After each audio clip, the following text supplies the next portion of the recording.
There is a moment in the second book of Avatar, The Last Airbender, where Zuko is lying in a bed in the Earth Kingdom, sweating through what his uncle calls a kind of metamorphosis. And he is not just sick, he is, in the language of psychology, decompensating. The boy you have been watching chase the Avatar across the world for what has felt like a long, restless season is finally, for a few hours, alone with himself, and it nearly destroys him. Almost nobody talks about that fever in those terms. Tonight on Ember, we are going to sit with Zuko the way a patient, thoughtful therapist might sit with him across the whole arc of the show and the comics that follow it, and we are going to ask what a psychologist would actually say about this boy and the man he is trying to become. So get comfortable, turn the lights down, settle in. We will be here a while, and if you have not yet subscribed, it really does help us keep making these. Before any diagnosis, before any framework, before any of the careful work of naming what is happening inside someone, the therapist would simply look at the scar, not stare at it, not interrogate it, just notice it. The way the scar takes up almost half of his face, the way it climbs up over his left eye and reshapes the edge of his ear, the way the unscarred half of his face is so quietly handsome that the contrast is part of the point. In the show, Zuko gets that scar when he is 13 years old, in an Agni Kai, a Fire Nation duel against his own father, after he speaks out of turn in a war meeting and refuses to fight when his father stands up to face him. We learn this slowly. The story is told to us in fragments, in flashes, in a tea shop conversation, in a fever dream, and in an episode of the first book called The Storm, where his uncle Iroh tells the crew of the ship the version of the story they are allowed to hear. The scar is the boy's whole interior life made visible. You cannot read Zuko's face without reading it. And whatever your view of his anger, his sullenness, his explosive moods in the first book, you have to begin from this fact, which is that every morning for the rest of his life, when he looks in a mirror, he sees his father's hand on his face. A psychologist would call that a traumatic reminder. The clinical literature on post-traumatic stress treats reminders as a category of stimulus in their own right. Things that, by being present, force the body and mind back into the moment of the original injury. Most people with that kind of trauma can avoid their reminders. They can move away from the city, they can stop driving past the building, they can put the photograph in a drawer. Zuko cannot put his face in a drawer, he carries it. The show makes that almost too literal, but it earns it, because the literalness is the cruelty. His father did not just hurt him, his father marked him in a culture where the face is the most public part of the self, in a society that we are shown values, lineage, and bearing, and outward composure. In a royal family where Zuko's status as crown prince is supposed to be the most visible thing about him. Ozai did not pick the chest or the back where a robe would have hidden it. He picked the eye. He picked the part of his son that looks at the world and at himself, and he stamped his rage onto it. A clinician would notice that detail and pause on it for a long time. Because the meaning of a wound is not just the injury, it is the location, and the location is itself a message. The message here is that Zuko is not allowed to see anything without seeing this first. He is not allowed to look back at his father, or up at a portrait, or down at a teacup, without the bottom half of his vision being subtly tugged by the dead nerve endings under his scarred eye. The body remembers in a way the mind cannot talk itself out of, and the show, by the way, takes that seriously. In the early episodes, when Zuko fights, he angles his body so that his unscarred side leads. He hides the side that aches. He shouts more than he speaks. His emotional bandwidth is narrow because so much of his nervous system is taken up by managing this one thing he cannot ever forget. The boy you meet in The Boy in the Iceberg, the very first episode, is a boy who has been continuously in a low-grade flashback for the last 3 years. Once you see that, you cannot unsee it. And once a therapist sees it, the question is no longer, why is this boy so angry? The question is, how is he this together? How is he, with that on his face and that in his memory, managing to sail a ship, give orders, eat meals, study maps, talk to anyone at all? The answer, of course, is that he is barely managing, and that is what the first book of the show is largely about. But to understand what a psychologist would say about Zuko, we have to start where the body starts. We have to start with the scar, because everything else in him is built around it. Having looked at the scar, the next thing to look at is the man who gave it to him. And in Zuko's case, the man who gave it to him is also the man whose love he is, for most of the show, desperately trying to win. That is the engine of the whole tragedy. Fire Lord Ozai, the father of Zuko and Azula, the younger son of Fire Lord Azulon, the brother of General Iroh, is one of the most coldly drawn villains in any animated series of his era, and the show is very careful about how it reveals him. For the entire first book, you barely see Ozai's face. He is a silhouette in firelight, he is a voice, he is a presence the camera refuses to fix. That is a deliberate storytelling choice. But in the language a therapist might use, it also mirrors something true about how Zuko himself holds his father in mind. Ozai is not, for most of his son's interior life, a person. Ozai is a feeling. He is the pressure in Zuko's chest, the metric by which Zuko measures every action, the imagined audience for every battle won and lost. When Zuko captures the Avatar, in his fantasies and in his actual brief successes, his first thought is, "What will my father say?" When Zuko fails, his first thought is, "What will my father think of me now?" That is not love in any healthy reading of the word. That is what the clinical literature would call an internalized object, a representation of a parent that lives inside a child's mind and that the child cannot stop performing for, even when the parent is on the other side of the world. The healthier version of this in a normal childhood is what attachment theorists call the secure base. A child internalizes a loving parent and then, even when alone, feels accompanied, feels held, feels watched in a kind way. Zuko has the same structure but with poisoned content. The father he carries inside him is not warm. The father he carries inside him is critical, watchful, disappointed, and cruel. So every moment of Zuko's day is shadowed by a voice that he cannot stop hearing. And that voice belongs to a man who, when his 13-year-old son begged him not to fight, called his refusal cowardice and burned his face. The fact that he is still looking for that man's approval 3 years later is what a therapist might describe as a trauma bond. Not a love story, not a misunderstanding, but a specific psychological structure in which the victim of abuse becomes more attached to the abuser the worse the abuse gets, because the abuser is the only one who can possibly heal the wound they made. The logic of it is terrible, and the logic of it is also recognizable. If your father is the one who burned you, then your father is the only one whose approval can possibly mean that you are not, all along, deserving of being burned. The proof that you are good has to come from the person who decided you were bad. That's the trap. Zuko spends the first 2 books of the show inside that trap. He chases the Avatar not because the Avatar matters to him, or because the war matters to him, or even because he cares particularly about restoring Fire Nation glory, although he tells himself he does. He chases the Avatar because catching the Avatar is the impossible task his father set. And the impossible task is the only path home, and home is the only place where the verdict can be reversed. Every step he takes east or west or into the Earth Kingdom is a step in a hallway that loops back, in his mind, to that throne room. Ozai is the gravitational center. Even when Zuko hates him, he is still in his orbit. And you cannot get out of an orbit by hating the body at its center. You have to fire engines in the opposite direction. You have to leave. The show, over time, is the slow story of Zuko building the engines that will let him leave. But for most of the first book, he does not even know they exist. He thinks the only way out is through. He thinks that if he can just be good enough, fast enough, fierce enough, his father will look at him and say, "You are my son again." And a clinician would very gently want to tell him that this is not going to happen. Not because his father is busy or stubborn or proud, but because his father is a man who burns 13-year-old boys, and men like that do not have an undamaged self that you can reach if you only try hard enough. They are not a locked door behind which their love is waiting. They are the door, and there is nothing behind it. That is the diagnosis a therapist would eventually have to deliver. And one of the questions worth asking is whether by the end of the show, Zuko delivers it to himself. If Ozai is the looming, terrible father, then Ursa is the absent, idealized mother, and the gap between them is the second great fault line in Zuko's psyche. We do not see Ursa for most of the original show. She is a memory, a face turned away in the dark, a hand brushing his hair, a voice saying, "Never forget who you are." We learn slowly that she disappeared from the palace when Zuko was a child. We learn in fragments that the disappearance was somehow connected to the death of Fire Lord Azulon, Zuko's grandfather, and that there was a darker version of events in which Azulon, furious at Ozai for asking to be made heir over his older brother Iroh, ordered Ozai to kill his own son, Zuko, as punishment.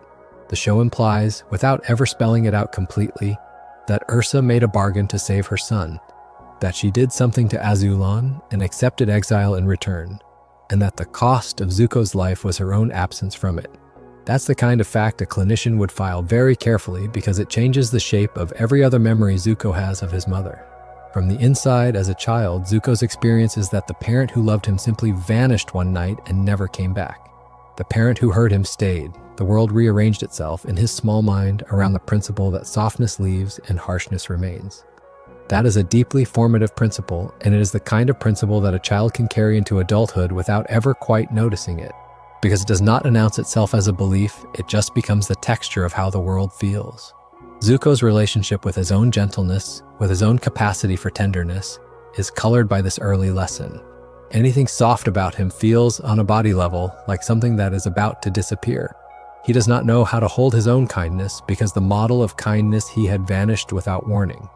So he overcorrects. He becomes sharp because sharp things stay, because sharp things are what his father rewarded, because sharp things do not get burned out of you. He fights people who are not really his enemies.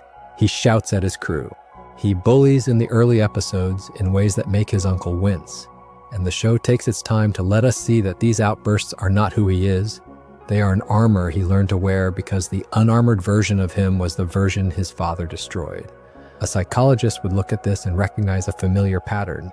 Children of homes where one parent is dangerous and the other parent is absent often develop what is sometimes called a false self, a presentation that is calibrated to survive the dangerous parent.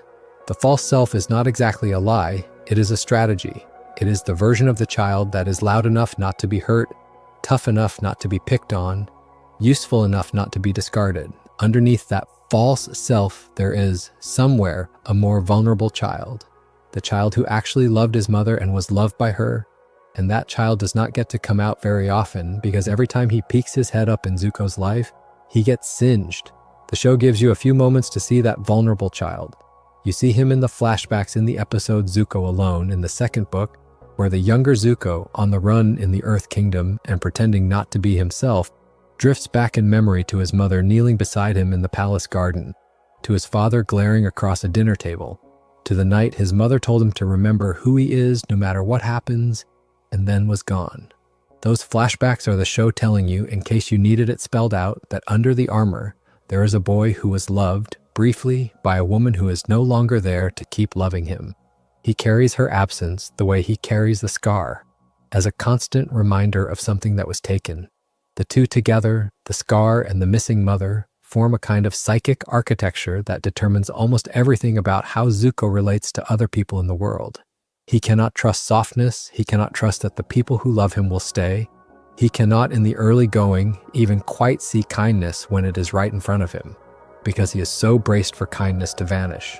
And this is why his uncle Iroh, when we get to him, is such a complicated figure, because Iroh is the one person for years who keeps showing up, and Zuko cannot at first understand what he is doing or why he is doing it or whether it is safe to let him in.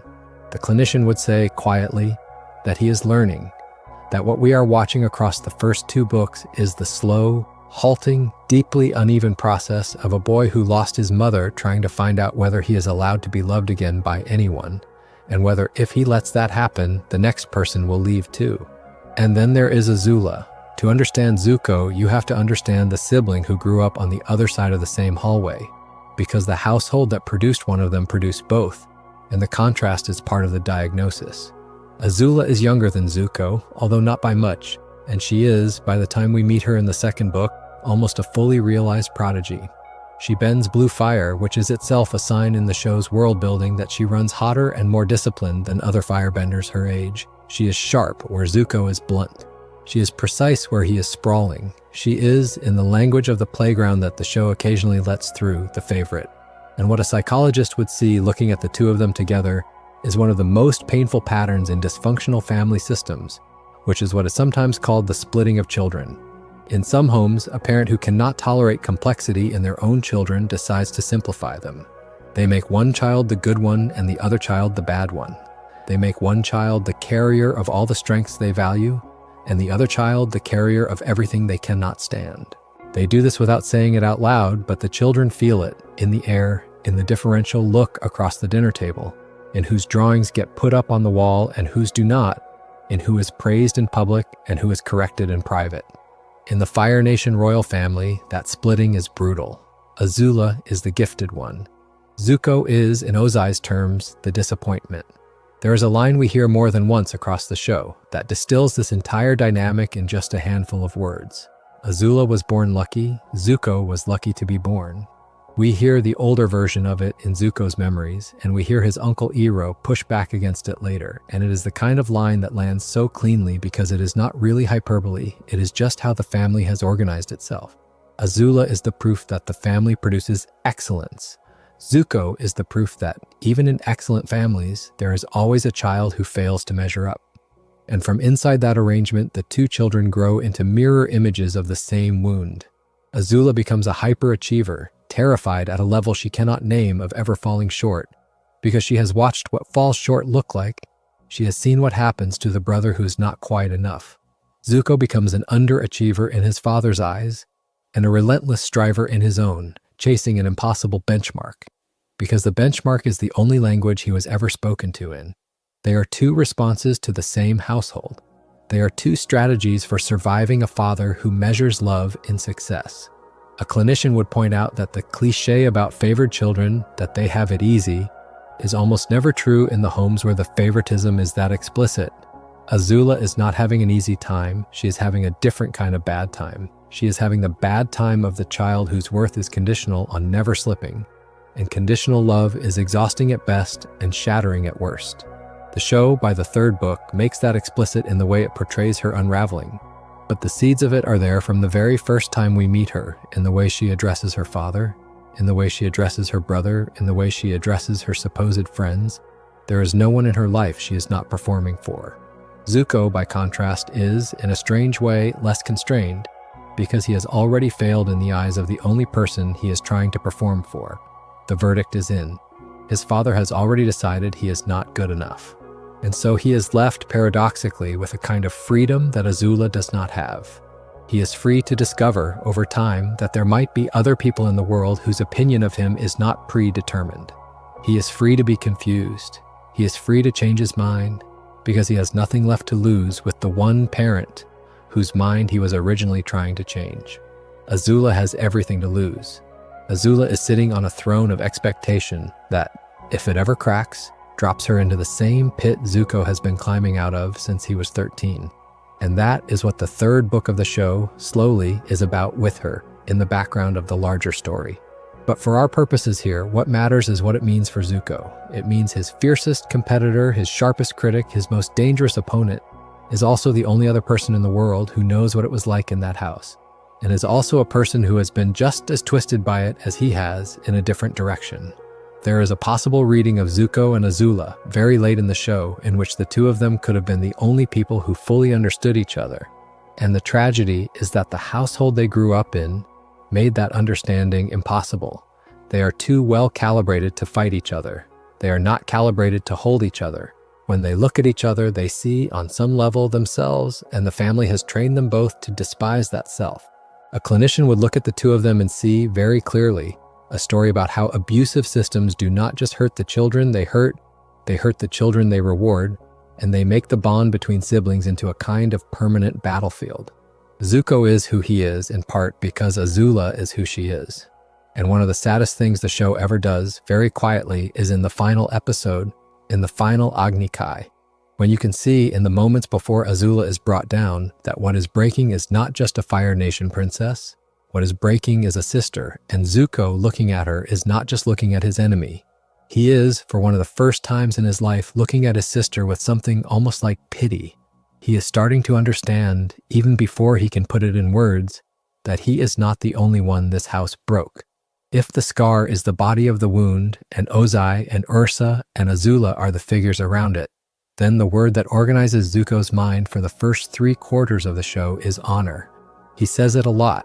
He says it in almost every episode of the first book, in fact. He says he must restore his honor. He says his honor demands he capture the Avatar. He says, with painful sincerity, that he has no honor right now, and that getting it back is the only thing that matters. To a psychologist, this is not just a stock fantasy word, this is a clinical signal. Honor, as Zuko uses it, is the language of shame management. Shame is, in the modern psychological literature, distinguished from guilt by a very specific axis.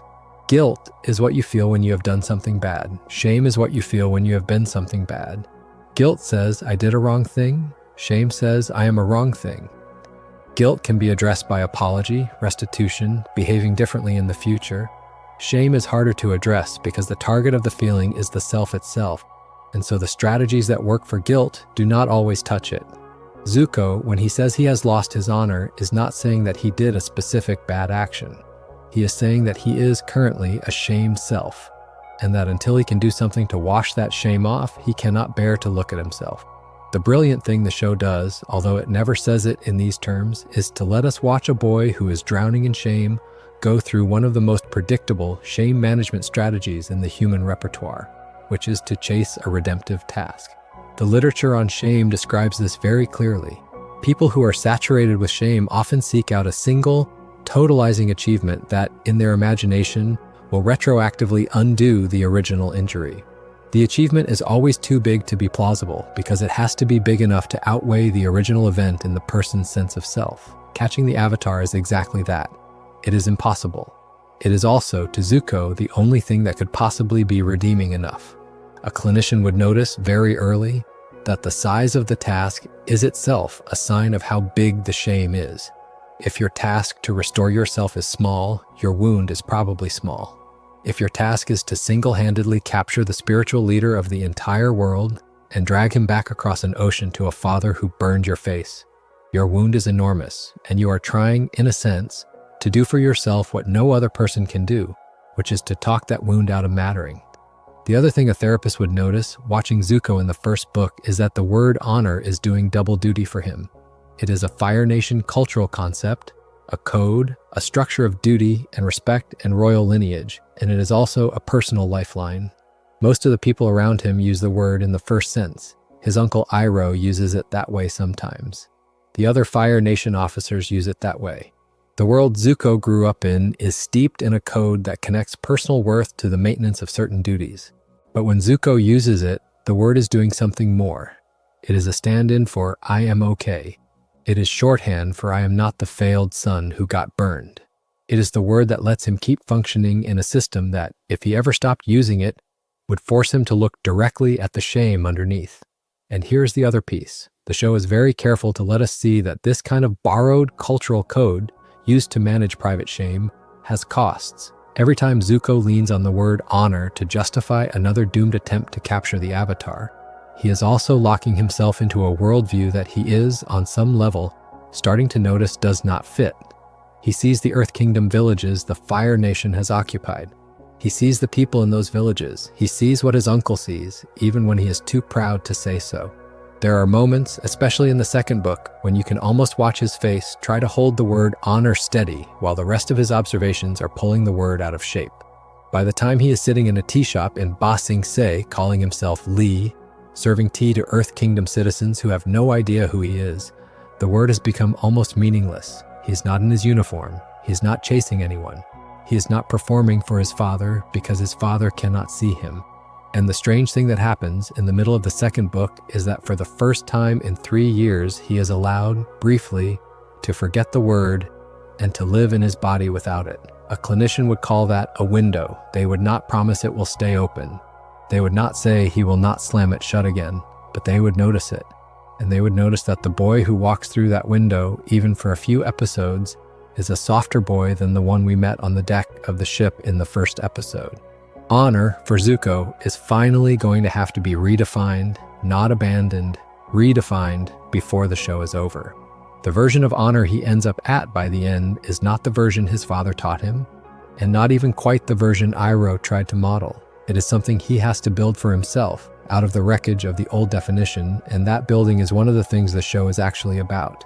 But for most of the first 2 books, the word is a kind of brace. The kind of brace you put on a broken limb that has not yet learned to be a limb again. He cannot let go of it, because if he lets go of it, the leg buckles. So he limps along, saying it over and over until eventually, very slowly, the bone underneath the brace begins to set.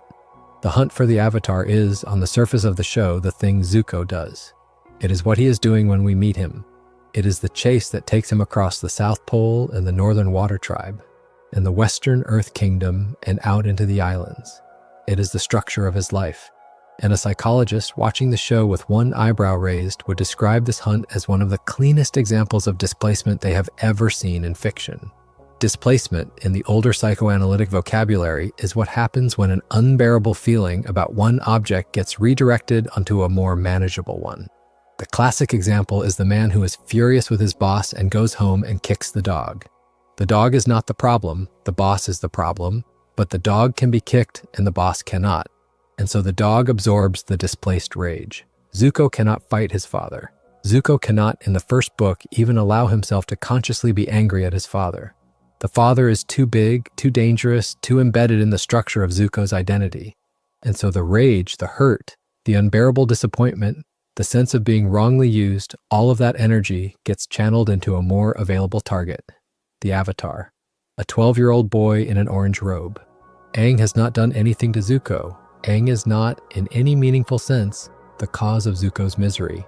But Aang is catchable, in theory, while Ozai is not catchable in any sense. And so the entire emotional weight of 3 years of pent-up grievance gets dumped onto a child who, when you finally see them next to each other, is in some ways more emotionally mature than the teenager hunting him.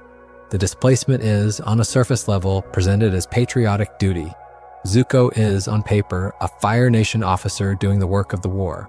But the show is very honest about the fact that no one else in the Fire Nation military particularly cares about the Avatar at this stage. Admiral Zhao does, briefly, when it becomes politically useful. But most of the Fire Nation seems to have forgotten that the Avatar is even a problem. The hunt is Zuko's private project, with his father's vague permission, and the personal nature of it is the giveaway. He is not hunting the Avatar because the Fire Nation needs him to. He is hunting the Avatar because hunting the Avatar is a story he can tell himself in which the pain finally gets paid back. And what a clinician would notice, looking at the rhythm of the first book, is that every time Zuko gets close to actually catching Aang, something inside him recoils. The show keeps showing us this and we keep missing it. Time and again, Zuko has a chance, and time and again, something goes wrong, and time and again, you can see his face flicker. In the moments just before the trap collapses, with something that is not just frustration, it is also, in a buried way, relief. Because if he actually caught the Avatar and brought him home, he would have to find out what happens next. He would have to face the possibility that his father, even with the Avatar in chains in front of him, would still find some way to look at his son and find him wanting. That possibility is, on a deep level, more terrifying than continuing the hunt. So the hunt becomes a structure. It is the structure that holds him together. It is what he gets up for in the morning. It is what he plans for at night. It is what he tells his crew about, what he tells his uncle about, what he tells himself about. Without it, there is no Zuko, there is only the boy who got burned. A therapist would call this a defensive activity, a behavior whose function is not really to achieve its stated goal, but to keep the person from having to feel something else. Workaholics do this, compulsive cleaners do this.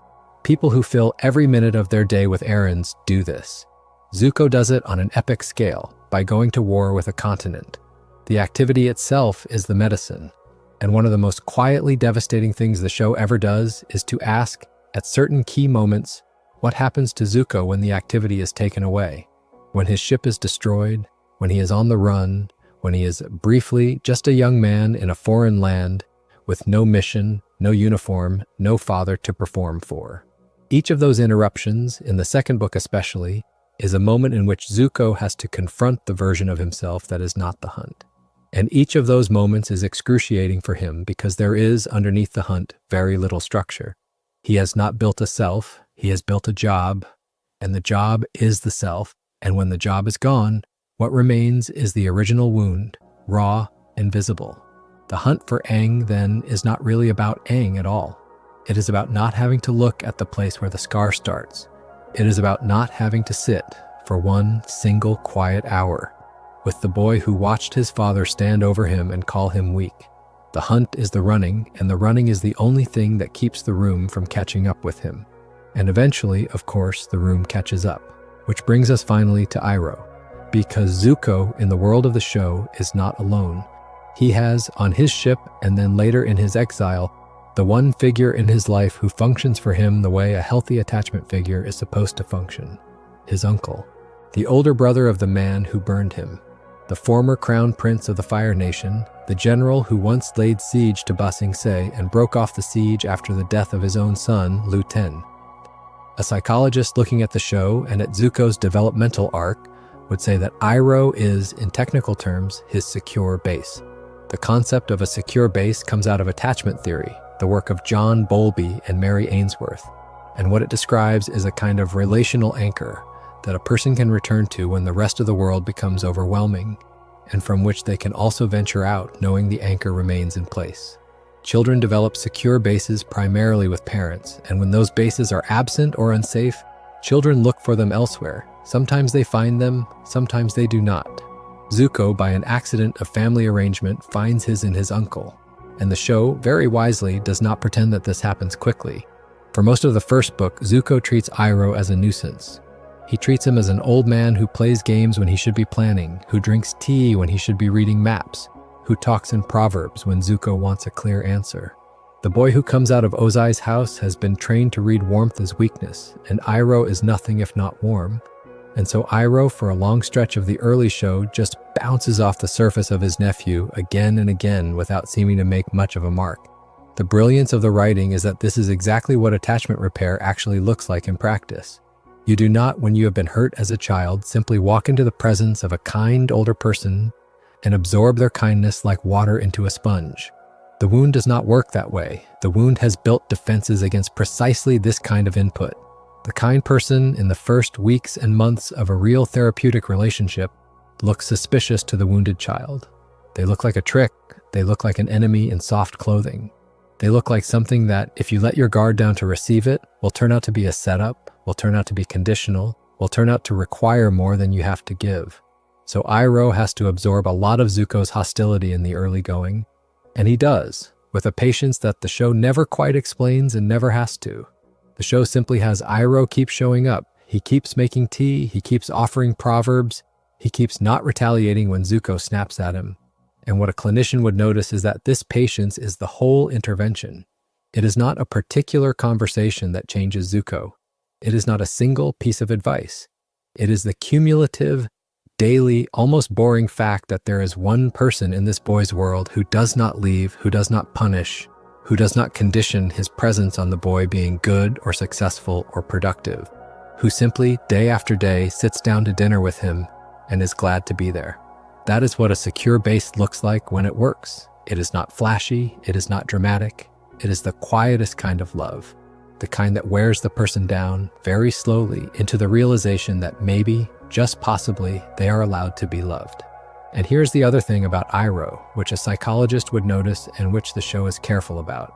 Iroh is not perfect. He has his own grief. He has lost his only son. He is, in some sense, a man whose own life has been hollowed out by the war his family started. And what we are watching is a person who knows what loss is choosing, with full awareness, to invest in another young man rather than letting his grief close him off. There is, in the literature on bereaved parents, a recognized pathway in which the parent who has lost a child becomes, in time, a kind of universal parent, channeling the love that has nowhere else to go into the next available young person. Iroh is doing that with Zuko. That is part of what is happening in their relationship. He is not, in any cheap sense, replacing Lu Ten with his nephew. He is, more honestly, finding that the only way to keep being himself after Lu Ten is to keep parenting somebody. And his nephew, his cracked, dangerous, miserable nephew, is right there. So they make each other possible. They are, in attachment terms, an emergent dyad, an unlikely pairing that, by sheer constancy, becomes the structure that holds both of them up. This is one of the most quietly hopeful things in the show. It is also one of the things that the show will, in the second book, break apart and then have to repair. Because Iroh is not just a comfort. Iroh, by being present, also models for Zuko a different version of what it means to be a Fire Nation man, a different version of what it means to wield power, a different version of what honor might mean. And Zuko eventually has to decide whether he wants the version of himself his father wanted, or the version his uncle is quietly inviting him toward. He cannot have both. The two are not compatible. And so the relationship with Iroh, which begins as a nuisance, slowly becomes the most important relationship in the boy's life because it is the relationship that forces him eventually to choose what kind of self he is building. A therapist would call that, in modern language, the work of differentiation. The slow, often painful process of separating from the family of origin enough to become a person in your own right. Zuko does this work fitfully across the run of the show. And the figure who makes it possible, who provides the relational floor under his feet while he stumbles, is the man who pours him tea.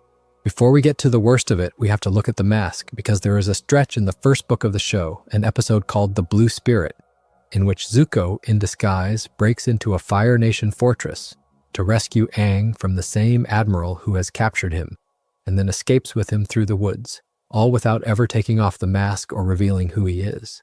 And this episode on the surface is a fun caper. It is a heist, it is fun, but a psychologist watching it would put their head in their hands a little, because what they are watching is a textbook description of what is sometimes called identity splitting. Zuko, in the daytime, in his uniform, on his ship, is the disgraced Fire Nation prince. He is sworn to capture the Avatar and bring him to his father. But at night, the show is telling us, there is another version of him who is willing to put on a water tribe, inspired mask, and a sword on his back and break a Fire Nation prison in order to keep the same Avatar he was supposed to capture from falling into the hands of someone else. The Blue Spirit is not, in any healthy sense, an alter ego in the dissociative diagnostic sense. The show does not push it that far, but it is, structurally, a way for Zuko to act out actions that his daytime self cannot tolerate. He cannot, in his official identity, free Aang. He cannot, in his official identity, choose against the Fire Nation. But he can, in a mask, do exactly those things, and he can tell himself afterwards that it was about denying Aang to Admiral Zhao, that it was strategic, that it was about keeping the prize for himself. The mask gives him cover. And what a clinician would notice is that the cover is not just from his enemies, it is from himself. Zuko, in the mask, gets to act on parts of himself that the rest of his life would punish him for having. He gets to be the version of himself that hates Zhao, that distrusts cruelty, that quietly, in some buried way, sympathizes with the boy in the cage.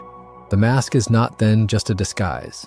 The mask is the only place where some of his real opinions are allowed to surface. And that is itself a clinical pattern. People who have been raised in homes that punish certain feelings, certain doubts, certain kinds of softness, often develop ways of expressing those forbidden things through indirect channels, a persona, a pseudonym, a masked self. The internet, in our world, is full of this pattern. People have whole accounts that hold the parts of themselves they are not allowed to be in their real names. Zuko, in the world of the show, has a costume. And the moment that the show breaks the costume, very deliberately, is the moment that makes the episode work. Because at the end of The Blue Spirit, after the rescue is botched and the two of them are knocked unconscious in the woods, the mask is cut, the mask falls off, and Aang wakes up first and sees, for one moment, the face of the Fire Nation prince in his hands. And the question of what he does with that, and what Zuko does when he wakes up to find that Aang knows, is the unspoken pivot of the episode. Aang offers something close to friendship. He talks about how, if they had met under other circumstances, they might have been friends. And Zuko's response, of course, is to attack. Because the boy in the mask and the boy on the ship cannot yet be the same person. The two selves cannot meet. The boy in the mask was just brave enough to consider that the Avatar might be a person he could like. The boy on the ship cannot allow that thought. So the ship version of him drives the mask version of him underground again. And the rest of the first book continues as if the rescue had never happened. A therapist would call this defensive splitting. The keeping of two incompatible self-states walled off from each other so that the person does not have to integrate them. The boy who freed Aang and the boy who is hunting Aang are not the same boy, not yet. They live in different rooms of the same house, and they do not pass each other in the hallway, and the door between them is locked. Integration, in psychology, is the slow process by which those locked doors get opened, by which the contradictions in a person get held in the same self, by which the boy in the mask and the boy on the ship can finally sit down together and admit that they are one boy. Zuko, by the end of the show, has done much of that work. He has integrated, painfully, the parts of himself his father told him to forbid. But in the first book, the work has barely begun, and the Blue Spirit episode is a snapshot of how far he still has to go. The mask was the easy way to act on his better instincts. The hard way is to act on them without the mask. The hard way is to be the boy who chooses, in daylight, with his face uncovered, with everyone watching, to do the right thing, And the show is going to take him through many more episodes before he is able to do that. And even then, it is going to cost him almost everything he has. The middle of the second book is where Zuko's defenses crack. The crack does not happen all at once, and it does not happen because of any single dramatic event. And it does not, importantly, happen because he is talked out of his beliefs by anyone. It happens because the structure that has been holding him up gets stripped away, piece by piece, until there is nothing left for the old self to stand on. His ship is destroyed, his crew is gone. His official status is revoked when his sister Azula is sent to bring him home in chains. He is, for the first time in 3 years, untethered. He cuts his hair. He puts on Earth Kingdom clothes. He travels under a false name, Lee, and his uncle also travels under a false name, Mushi. They become refugees, they are hungry, they steal food, they beg for work. They are, in any honest accounting, no longer princes of anything. And what happens to Zuko in this stretch is what a psychologist would call, with a certain weight in the phrase, a crisis of identity. A series of episodes that prepare him for what eventually becomes a real decompensation in the city of Ba Sing Se. The trip through the Earth Kingdom in the second book is one of the most carefully drawn psychological sequences in the show. Zuko, deprived of his usual roles, has to be a person without a part to play, and he is terrible at it. He fights with strangers, he picks petty arguments with his uncle, he is rude to people who are kind to him. He acts out repeatedly in ways that the show is clear are not really about the people he is acting on. He is acting on the feeling that he no longer knows who he is, and the only way he knows to manage that feeling, having grown up in the house he grew up in, is anger. Anger, for Zuko, is the emotion of last resort. It is the emotion he reaches for when everything else is unavailable. A clinician would look at this and recognize the way that for many people who grew up in unsafe homes, anger functions as a kind of all-purpose response. Sadness feels too dangerous to show. Fear feels too humiliating to admit. Vulnerability is something you simply do not put on the table because in the original household, putting it on the table was how it got taken away from you. So anger fills the slot. Anger is, in some sense, a stand-in for everything else he cannot let himself feel. And in the Earth Kingdom, with nothing to be angry at, with nobody to defeat, with no avatar to chase and no father to perform for, the anger has nowhere to land, and it gets weirder and more diffuse and more obviously not really about whatever it is pretending to be about. There is an episode in this stretch, sometimes referred to by the title Zuko Alone, that is one of the most quietly powerful character episodes in the entire show. Zuko, separated from his uncle, wanders into an Earth Kingdom village and gets briefly entangled with a family there.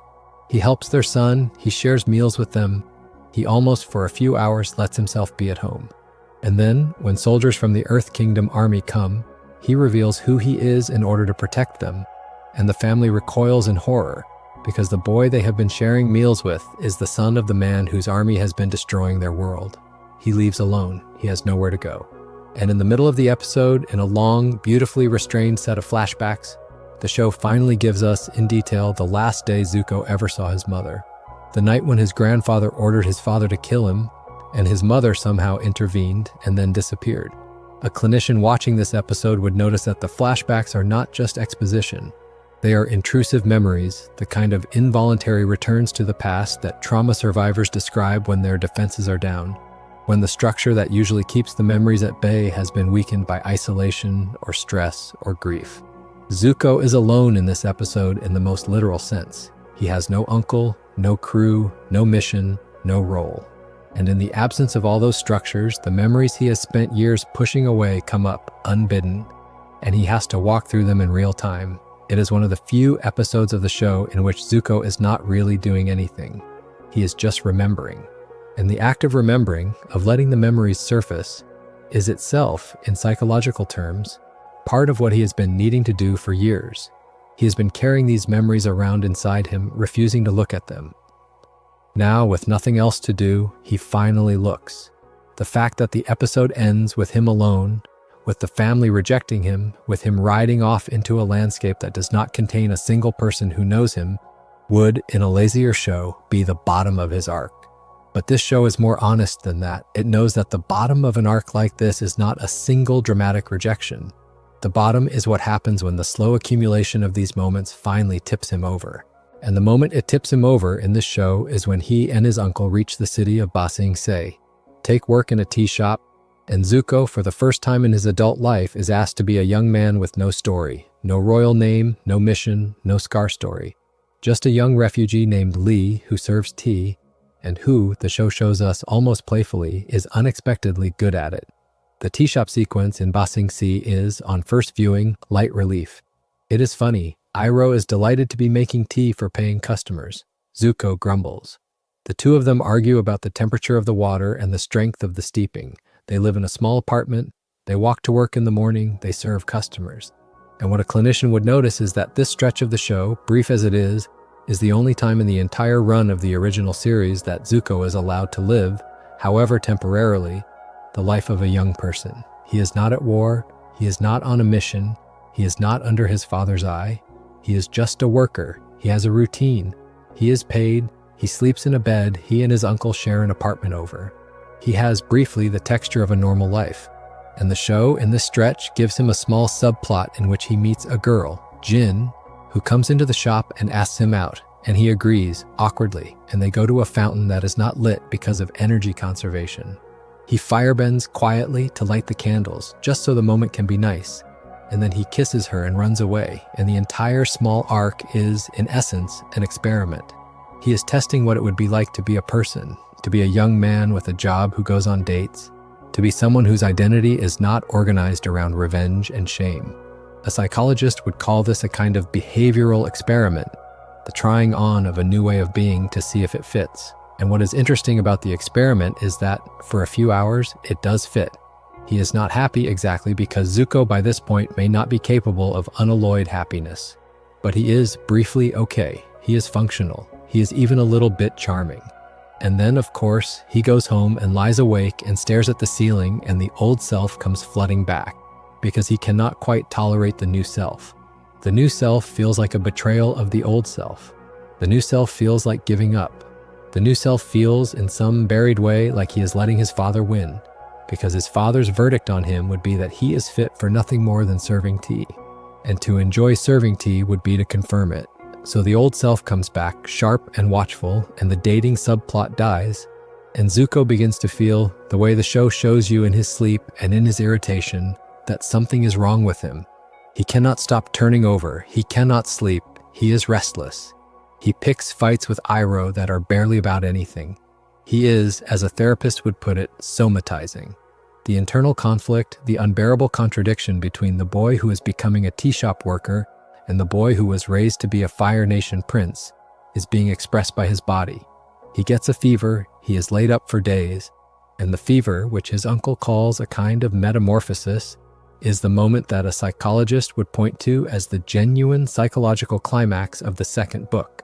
Because what is happening in that fever is not a virus. What is happening is that the two selves that have been kept apart for so long are finally trying to integrate, and the body cannot handle the temperature. He sees things, he dreams of dragons of red and blue, two dragons of opposing colors circling each other. He hears voices, he has visions, and the show is gentle about it, but it lets you understand that he is, in real psychological terms, processing. The mind, when it has been holding a contradiction at high tension for years, sometimes finds a way to break the tension, and that breaking, while it is happening, can feel exactly like illness.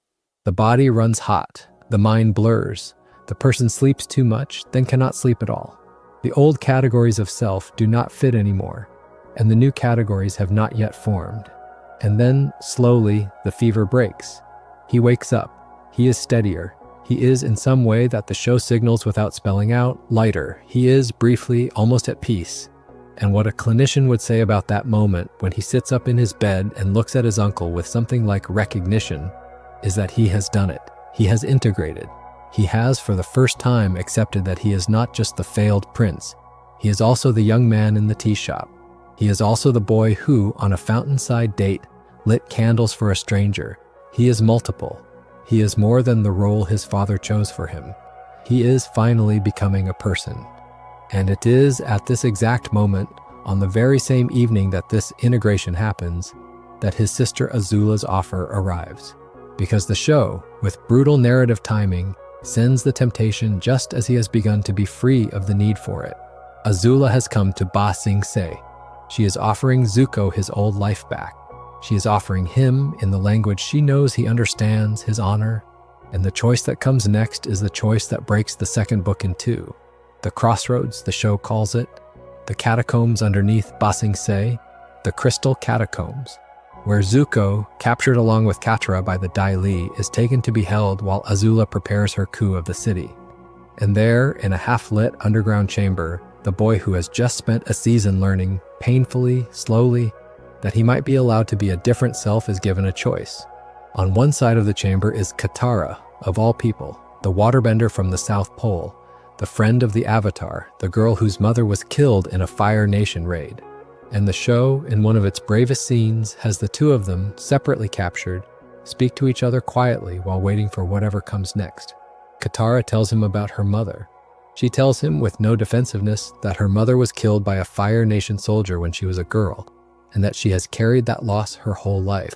Zuko tells her with no rehearsal about his own mother, about how he lost her, about the way that loss has shaped him. And in that moment, a therapist would say, what happens is something rare, a bridge of acknowledged pain. The two of them, on opposite sides of a war neither of them started, find a common shape in their losses. Katara, who has every reason to hate this boy, offers something that, from her, is almost unprecedented. She offers him the possibility that the spirit water she carries from the Northern Water Tribe could heal his scar, not as a transaction, not as a price, but as a recognition that what he carries on his face is real, and that she can see it. And Zuko, for one long beat, lets himself be seen. He stands there. He lets her hand drift toward his face. He is, in that moment, almost on the verge of taking the path that the whole second book has been preparing him for. And then the wall opens. Iroh and Aang arrive. The Dai Li are defeated. There is a fight. Azula appears. And Zuko, faced with the actual choice in his actual body between the path his uncle is offering and the path his sister is offering, between the boy in the tea shop and the boy on the ship, between the integration he just lived through and the regression he is being offered, makes the choice that breaks his uncle's heart. He sides with Azula. He stands beside her. He helps her, in the chaos of the fight, take down the Avatar, who is later, in the climax of the season, struck by her lightning while in the Avatar state. And what a clinician would say about this scene is that it is exactly, painfully, what very early relapses look like, and that the show is psychologically honest about it in a way that mainstream storytelling almost never is. Zuko, in this moment, is not acting from a calm assessment of his own interests. He is acting from a panic. He has just spent a season opening up, and the opening up has been so painful and so disorienting and so destabilizing that he is not yet the kind of person who can sustain it. The integration of the fever did not turn him into a new man overnight. It just cracked him open enough to be, briefly, more honest about himself. But there is a long stretch of work between cracking open and remaining open under pressure, and Zuko is not yet ready for the pressure. When his sister appears with the promise of everything he has ever told himself he wanted, the home, the father's approval, the restoration of his name, the body remembers the script. The body remembers, in a way the new self cannot override, that this is what he has been organized around for years. The mind, faced with the choice between an uncertain new future and a familiar old future, even when the familiar future is the one that hurt him, makes the choice that humans almost always make under that kind of pressure. He goes back to what he knows. A therapist would not say he chose Azula. They would say he was momentarily incapable of choosing anything else. The integration was real, but it was new, and new integration cannot, in the worst minute of its first year, beat back a lifetime of conditioning. The tragedy of the scene is not that Zuko was lying when he opened up to Katara. The tragedy is that he was telling the truth in both places. He genuinely wanted what Katara was offering, and he genuinely could not, in that moment, take it. And the cost of that incapacity is enormous. He helps trap the Avatar. He turns his back on his uncle, who is captured and imprisoned. He helps deliver Ba Sing Se to the Fire Nation. He returns home, in the next book, as a prince again, fully restored. He has the life he thought he wanted. He has the throne room access. He has, in some technical sense, his father back. And he is, by every visible measure, miserable. Because the moment the season ends and the next book begins, the show does something extraordinary. It does not let him enjoy the victory he made these terrible choices to win. It picks up months later in a hot tub on a beach in the Fire Nation with Zuko alone in his own country, in his own home, with all his goals achieved, with everything restored, and it lets us see on his face that the prize, when finally won, is ash. The whole point of the third book of the show is that Zuko got what he wanted, and what he wanted did not save him. The treatment of this turn in psychological terms is unusually grown up. The show is not saying that the betrayal in the catacombs was the end of Zuko's growth. It is saying that growth is non-linear, that people in recovery sometimes make catastrophic backward moves, and that the work of getting back up after a backward move is part of what real change requires. He has to fall before he can stand. He has to choose the wrong thing once with his whole chest before he can know in his bones what the right thing actually feels like. And the third book of the show is the slow, painful aftermath of that wrong choice and the longer, deeper work of finally making the right one. The third book opens on a Zuko who has, on paper, won. He is in the Fire Nation. He is the Crown Prince again. His father is, at least nominally, speaking to him. He has Mai, his girlfriend, by his side. He has the rooms of his childhood, the gardens of his palace, the meals at the long, polished table. And yet what the show shows us over and over in the early episodes of the third book is a young man who is not okay. He cannot sleep, he paces, he sweats, he has nightmares. He picks at his food, he snaps at the people around him. There is an episode early in the third book in which his friends, Mai and Ty Lee, and his own sister drag him to a beach for a vacation, and the entire episode is a kind of slow-motion confession of how broken Zuko still is. Even now that, by the values of the household he grew up in, he should be fully repaired. A psychologist would notice this very quickly. The clinical literature on the achievement of long-sought goals is full of stories of people who, having reached the thing they thought would fix them, find themselves more lost than before. The phenomenon has a name in some traditions, the arrival fallacy, the discovery that the arrival point you have been chasing does not, in fact, do the thing you imagined it would do. Zuko has spent 3 years believing that getting back to the Fire Nation would restore him. He has imagined the moment in detail. He has rehearsed the look on his father's face. He has, in the inner movie of his life, imagined the embrace that has not actually existed in his real childhood for many years, if ever. And he gets the moment. He sees his father. The moment is not the embrace. The moment is, instead, his father's measured assessment of his use, his father's calculation of whether keeping Zuko around is politically advantageous, his father's continued, withheld approval, dressed up now in different language. It turns out that Ozai, as a person, has not changed because Zuko has come home. The audience he was performing for is the same audience. The verdict is, still, contingent. The conditional love is still conditional, and the boy who has come home and who is no longer quite the boy he was when he left has to absorb that the home he came back to was never going to be what he wanted. And the show, very honestly, lets him sit in that for a while. It does not, in episode 1 of the third book, let him have a sudden epiphany. It lets him stew. It lets him eat with his sister and feel the strangeness of being the older brother who is, in the family hierarchy, still lower than her. It lets him be alone in his rooms at night. It lets him write a letter, the show shows us, that he never sends to his uncle in prison. The letter is itself an enormous psychological event. He cannot yet go to see Iroh. He cannot yet apologize. But he is writing the letter. He is, in some private way, beginning to talk to the person who, in the catacombs, he could not bring himself to listen to. And what a clinician would notice is that the letter is the first sign that the integration that began in the fever did not, in the end, get wiped out by the betrayal. It got driven underground. It is still happening beneath the surface of his sleepless nights, beneath the performance of being the restored prince. The pieces of him are still trying to fit together. The work has not stopped. It has only changed venue. The arrival fallacy, for Zuko, becomes the doorway he eventually walks through. Because the more he sits in his restored life and notices that the restoration is hollow, the more pressure builds for the original question to be asked again, and asked properly this time. The original question is not, how can I become the son my father wants?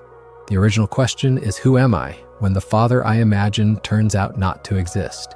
And the third book of the show is, in essence, the long answer to that question.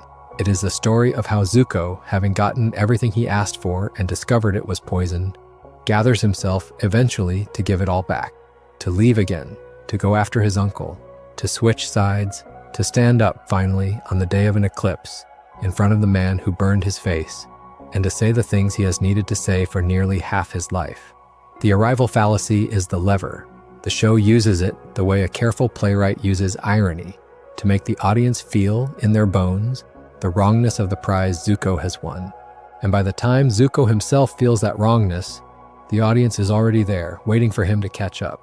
The Day of Black Sun, in the third book of the show, is the day that Zuko, at long last, walks into his father's throne room and tells him the truth. The eclipse, in the world building of the show, removes firebending for the duration of the moon's passage across the sun, which means, for those few minutes, the Fire Lord is just a man in a room without his most defining power. Zuko has waited for this. He has prepared a small speech. He has, in the previous episodes, slowly, quietly, written letters to Mai, to his uncle, to himself, that explain what he's about to do. And the scene that follows is one of the most psychologically loaded conversations in the entire show. He walks in, he sits across from his father, he says the things he has been unable to say. He tells him that the Fire Nation is in the wrong. He tells him that he is going to leave, that he is going to find the Avatar, that he is going to help the Avatar end the war. He says he is going to take back his honor, but he says it now in a redefined sense, as something he gets to choose, not something his father gets to award him. And then, in a moment that a therapist would find extraordinary, he turns to his father and says something most adult children of abusive parents never get to say. He says the abuse was not deserved. He says it differently than that, of course, but the substance is there. He tells Ozai that he has spent his whole life trying to win the approval of a man whose approval was not worth winning. He tells him that the burning of his face was not his own failing, but his father's. He tells him that he is not and has never been the wrong son. The clinical literature on adult survivors of childhood abuse is unanimous on one thing, which is that there comes, in the recovery of most survivors, a moment when the survivor has to internally, and sometimes externally, reverse the verdict their abuser issued on them as a child. The verdict an abuser issues is almost always that the child was, in some way, to blame. You made me do this, you were difficult, you did not listen, you shamed the family, you were not the son I wanted. The survivor, as a child, has no choice but to believe this, because believing the opposite, that the parent is the problem, is too dangerous a thought for a small body to hold. So the verdict gets internalized. It becomes the background hum of the survivor's adult self-esteem. And the work, eventually, is to reverse it, to say, to the parent if they are still alive, and to the inner parent in any case, that the verdict was wrong, that the child did not deserve what happened, that the responsibility lay with the adult. This reversal is, in some traditions of therapy, the single most important act a survivor can perform. Zuko, in that throne room, performs it. He does it on camera. He says the words. And what a clinician would notice is that the words are addressed not really to Ozai, who is incapable of receiving them, but to Zuko himself. He is saying them out loud because saying them out loud is the way they finally become real for the person who has been carrying them inside. Ozai's reaction is, of course, what Ozai's reaction was always going to be. He does not take the verdict reversal seriously. He threatens his son. He attempts, when the eclipse ends and his firebending returns, to kill him. And Zuko, having said what he came to say, runs. He runs because he has, in saying these things, accepted that the relationship, in its old form, cannot continue. The father he was performing for is gone. He has, in psychological terms, killed the internalized parent, not literally, but functionally. The voice in his head that was Ozai's voice has, in this scene, been pulled out and put on a table, looked at clearly, and pronounced false. The rest of Zuko's adult work, the work of building a different kind of self, can now begin in earnest, because the old structure of his life has been formally rejected. And what is interesting about the eclipse scene, structurally, is how short it is, how compact, how unspectacular. There is no enormous monologue. There is no dramatic gesture. He says what he came to say. He leaves. He is composed. He is, for the first time in many episodes, almost adult. The performance of the speech, in its restraint, is the show telling you that this is not a teenage tantrum. This is not a heat-of-the-moment outburst. This is the considered statement of a young man who has spent months preparing it and who knows what it costs. And the show, very wisely, does not let the speech be the moment that fixes everything. It is the moment that opens the door. What walks through the door next is the long, awkward, painful business of joining the Avatar's friends at the Western Air Temple and asking more or less whether they will let him help. The Western Air Temple in the show is the place where Zuko has to do the second hardest thing he has ever done, which is ask for forgiveness from people who have every reason to refuse him. After the eclipse, the Avatar and his allies have retreated to the Western Air Temple, an abandoned air nomad temple that hangs upside down off the underside of a cliff, a beautiful and strange place that is, structurally, the perfect setting for the conversation that follows. Zuko flies up to the temple on his own. He stands before the group. He says, awkwardly, that he wants to join them. He wants to teach Aang firebending, which Aang needs to master in order to face the Fire Lord. He has, by his own account, switched sides. He is, by every visible measure, the same Fire Nation prince who has spent 2 seasons trying to capture them. And the group's reaction is, on a psychological level, the most honest portrayal of how groups receive a former enemy that any animated show of its era ever attempted. Aang, characteristically, is open. Aang is willing to give him a chance. Aang's instinct is forgiveness. Katara, who has, in the catacombs of Ba Sing Se, been hurt by him in the most personal way, is the most resistant. She does not, she says quietly and with iron, trust him. Sokka, the older brother of the group, is suspicious and protective. Toph, the youngest, is curious. The group, in other words, splits. They do not have a single coherent response. And what a therapist would notice about this scene and about the episodes that follow it is that the show is honest about what real reconciliation requires.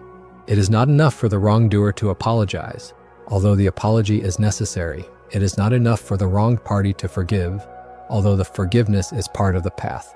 There has to be, between the two of them, a series of actions, a series of demonstrations, a series of small accumulated moments in which the wrongdoer shows, by behavior, that the change is real and that the wrong party can begin to trust again. The show takes its time with this. Zuko, in the Western Air Temple arc and the episodes after it, does not get to apologize his way back into the group. He has to prove himself. He has to demonstrate, through actions, that the new self is not just a strategic feint. He helps Aang train. He sits awkwardly at meals. He absorbs the cool reception. He does not, in particular, defend himself when the group needles him. He understands, in some deep way, that he does not have the standing to defend himself yet. He has to take the cold for a while. He has to live in the discomfort of being a person whose past is recent and whose present is unproven.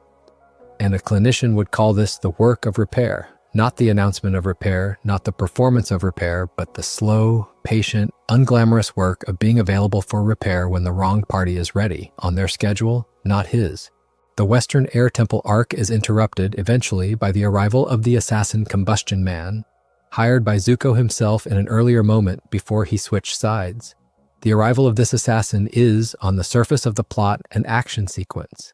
But under the surface, it is a beautiful piece of psychological writing. The assassin is literally the residue of Zuko's old life, walking back into the new one, threatening the people he is trying to be safe with. He has to confront, in the most physical possible terms, the consequences of his past actions. And what he does in that confrontation is choose. He sides with the group. He helps stop the assassin. He puts himself on the line for the people he hurt. And the show, with care, lets that be the moment that begins to thaw the group's resistance. Not Zuko's apology, not his speech, his actions. He showed up. He fought for them. He took the hit when it was needed. The repair in the show's view is something you do, not something you say. After this turning point, the show spends a series of episodes pairing Zuko with each member of the group in turn, almost like a little series of therapeutic encounters. He goes on a trip with Sokka in which the two of them break into the Boiling Rock, the highest security prison in the Fire Nation, to rescue Sokka's father and, eventually, Zuko's own ex-girlfriend Mai. He goes on a trip with Aang to learn the original sources of firebending, a journey that involves both of them visiting the last 2 surviving dragons. He goes on a deeply painful trip with Katara, which we will come to in a moment, to confront the soldier who killed her mother. Each of these trips, in the language of therapy, is a kind of structured exposure, a controlled environment in which the relationship between Zuko and that particular member of the group can be tested, deepened, and eventually healed. The show is, in essence, doing relational therapy on screen. It is taking, one at a time, the people Zuko has hurt, or whose trust he has not yet earned, and giving him and them shared experiences that allow trust to be built. This is, in a way, an idealized model of how interpersonal repair actually works. You cannot do it in a single conversation. You have to live alongside someone for long enough that they see your behavior in repeated situations and can update their internal model of who you are. The arc is patient, the arc is brave, and by the end of it, Zuko is, in some real sense, no longer a former enemy of the group, he is a member of it. He has a place at the meals. He has, in some quiet way, friends, possibly the first he has ever had. A therapist would say that this is the building of what is sometimes called a chosen family, a network of attachments that the person chooses freely in adulthood to replace or supplement the family of origin that hurt them. The chosen family does not erase the family of origin. It does not undo the original damage, but it provides, for the first time, a relational context in which the person can keep growing, can keep integrating, can keep becoming whoever they were going to be if the original household had not bent them so hard. The Western Air Temple and the episodes that follow it are where Zuko's chosen family is finally assembled. There is a beautiful, short arc in the third book in which Zuko and Aang travel together to a mountain to find what the show calls the Masters, the original firebending teachers who turn out to be the last two living dragons. The arc itself is small in terms of plot. It is 2 episodes. But what a psychologist would notice is that this arc is, in compressed form, an entire course of treatment for Zuko's relationship with his own anger. For the entire run of the show up to this point, Zuko has used his firebending the way most Fire Nation soldiers use theirs, as a weapon of intimidation and offense. He has burned villages, he has thrown fire at enemies, he has lit his hands on fire when angry, and the show has been quietly suggesting, through Iroh's tea-making and Iroh's lightning redirection technique and Iroh's deep meditative breathing, that there is another way to do this, that firebending is not necessarily about destruction, that the original spirit of firebending might have been something different. And in the Dragon arc, Zuko gets to see what that something different actually is. He stands with Aang between 2 dragons, and the dragons perform what the show calls the Dancing Dragon, a series of slow, balletic, firebending forms that have nothing to do with combat. The fire moves in patterns, the fire moves in beauty, the fire moves in something that looks, for the first time in the show, like joy. A clinician would say that what Zuko is doing here is reclaiming a faculty that has, his whole life, been used against him and used by him to hurt others.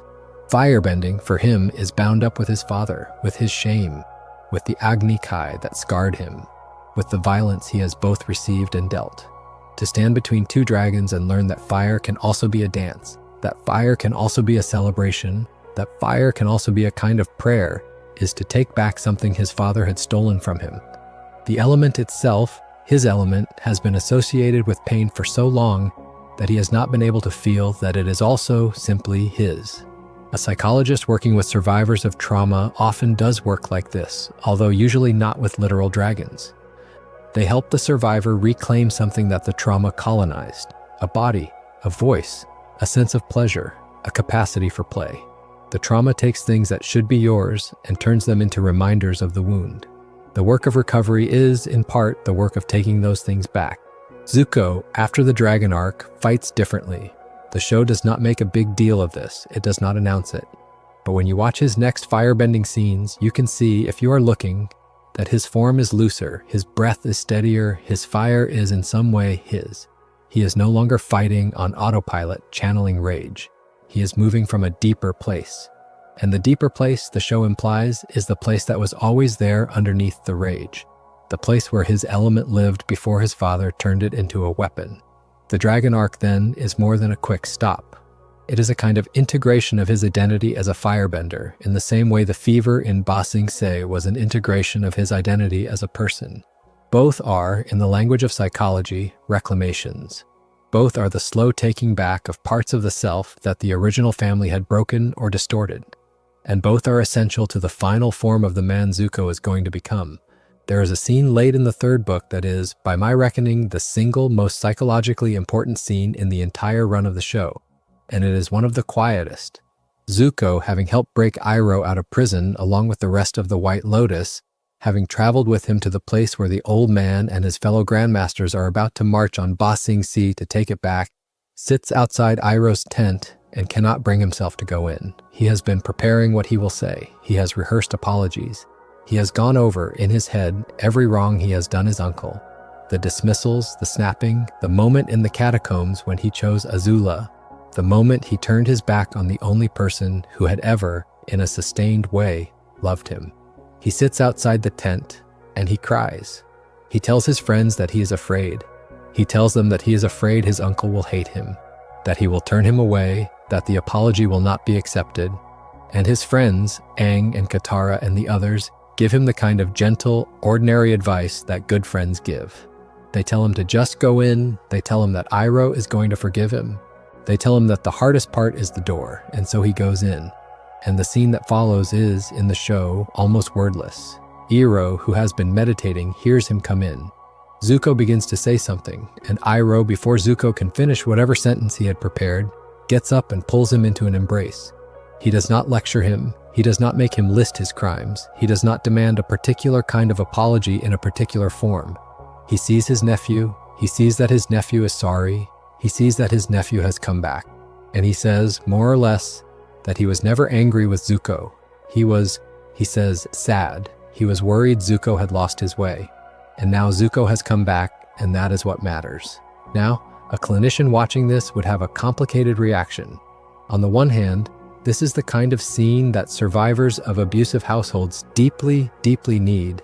The scene in which the loving figure, the secure base, accepts them back without conditions.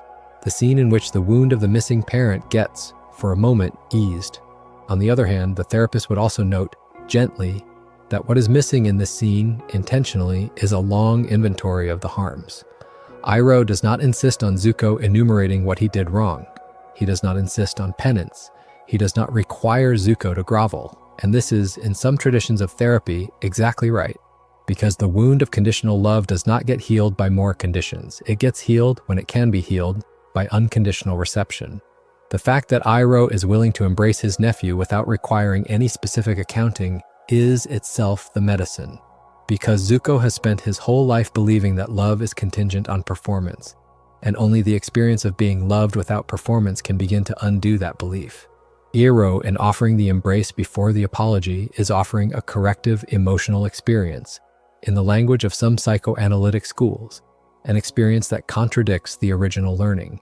He is showing his nephew, in his body, in his arms, that the love is not contingent, that it never was, that he is not loved by Iroh because of what he has done, well or badly. He is loved by Iroh because he is Iroh's nephew, and because he is the boy his uncle has known since he was a small child, and because, in this man's heart, that is enough.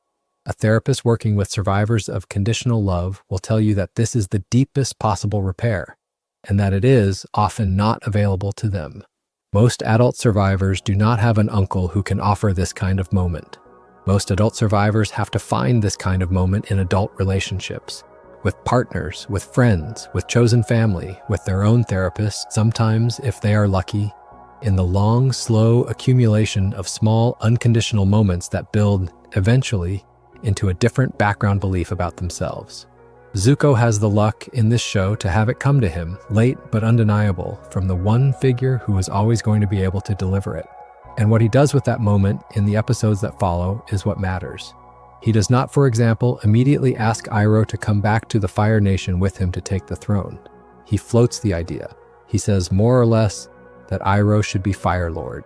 And Iroh gently, with great clarity, refuses. He says that he is not the person to do this. He says that the Fire Nation needs Zuko. He says that history will see the war differently if it is ended by Zuko than if it is ended by him, and that the Fire Nation's healing requires its own people to do the healing. And what a clinician would notice in this exchange is that Iroh is, even now, in this loaded moment, still doing his work. He is not offering himself as a substitute for the father Zuko has spent the whole show needing. He is not stepping into the role of the king. He is instead gently insisting that Zuko become his own kind of authority, his own kind of leader, his own kind of man. He is, in other words, doing what a good parent eventually has to do, which is refuse to keep being the one in charge. He is making Zuko grow up. He is saying, in effect, you are not my son, you are my nephew, I love you, and I am not going to live your life for you. I am going to step back, and you are going to step forward. And you are going to be the one to walk into that throne room, not me. This is, in psychoanalytic terms, the moment Iroh hands the symbolic father function over to Zuko himself. He is not, by accepting the role of Fire Lord, going to spare his nephew the work of becoming an adult. He is, instead, by refusing the role, insisting that the nephew become it. And Zuko, in receiving this refusal, accepts what it implies. He understands that the work is his now. He understands that he cannot finally be saved by anyone else. He understands that the chosen family is the structure, but the choices are his to make. He goes back after this conversation, ready in a way he has never been ready before, to do what the show has been preparing him to do. But before the final confrontation, before the comet, before the throne, there is a smaller, deeply controversial episode that a psychologist would want to spend time on, called the Southern Raiders. It is a road trip of a kind that Zuko takes with Katara in the last stretch of the third book. The setup is simple. Katara, even after the events at the Western Air Temple, even after Zuko has clearly switched sides and become useful, has not forgiven him. She tells him in a frosty exchange that he is going to have to do more than help out before she trusts him again. And what Zuko does in response is something both clever and risky. He goes to Katara's brother, finds out the details of the Southern Raiders raid in which her mother was killed, identifies the soldier who is most likely to have been the one who did it, and then offers to help Katara find him. He offers, in effect, to take her to her mother's killer. The plot of the episode is then a sea journey to the home of this retired soldier, a man named Yan-Ra, and the confrontation Katara has with him when she finally finds him. What a clinician would notice about this episode is that it is, in essence, an episode about revenge fantasies, and what happens when they are actually carried out. The literature on revenge in the survivors of trauma is interesting and not what most people expect. The popular cultural assumption is that revenge is satisfying, that getting back at the person who hurt you closes the wound. The clinical reality is more complicated. Revenge sometimes does provide a kind of catharsis. More often, it provides, at best, a brief sense of release followed by a deeper emptiness, because the wound itself is not actually closed by harming the person who made it. The wound is a relationship between the survivor and themselves, not just a debt owed to them by the perpetrator. Closing the wound requires internal work, not just external action. The show, in this episode, handles this complexity with unusual care. Katara, when she finds Yan-Ra, is given the choice of whether to kill him. She has the power. She has the moment. The show, very deliberately, lets us think she might do it. And then, in a scene that is one of the show's quietest victories, she does not. She walks away. She tells him more or less that he is not worth what it would cost her to kill him. She does not forgive him. The show is very careful about this. Forgiveness is not what happens in this episode. What happens is closer to refusal of further harm. She refuses to add a death to her own conscience. She refuses to let the soldier turn her in this moment into a version of him. And the way the episode positions Zuko in this is psychologically very interesting. He is, throughout the journey, the wingman, in a sense. He is the one who has done the research, who has set up the meeting, who has provided the means by which Katara can confront her past. He is not himself doing the confronting. He is providing the conditions under which she can do hers. And a therapist would notice that this role suits him. He is, by this point in the show, a person who knows what it is to be hunted by a past he cannot do anything about. He is, in a sense, an expert in the futility of revenge, even if he has not entirely worked out the futility yet. So when Katara, at the end of the episode, comes back to the campsite and tells him that she did not kill the soldier, what passes between them is recognition, not surprise. He understands what she has chosen. He recognizes in her choice something he is going to have to make for himself in the next stretch of the show. And crucially, the episode ends with Katara, for the first time, forgiving him. She tells him on a cliff at sunset that she forgives him for what he did in the catacombs. It is the first time she has said so. It is the moment that closes the longest standing grievance any member of the team has against him. And what a clinician would say about this is that it is no accident that her forgiveness comes after their joint expedition to the source of her own pain. She has been able to forgive Zuko in part because she has been able to look squarely at the worst thing that ever happened to her with someone beside her and choose not to be defined by it. The forgiveness of Zuko in that sense is downstream of her own internal work. He could not have argued her into it. He could not have apologized harder. He could only have stood beside her while she did her own thing and then have been a person worth forgiving when she got to that point. And he is. He is, by the time she forgives him, a different person than the one who burned her village or chose his sister in the catacombs. He has, in the long, slow work of the third book, become someone she can offer forgiveness to without it being a kind of giving up. The episode is, in psychological terms, what the actual aftermath of a long-term betrayal often looks like when both parties do their work. It is not a single conversation.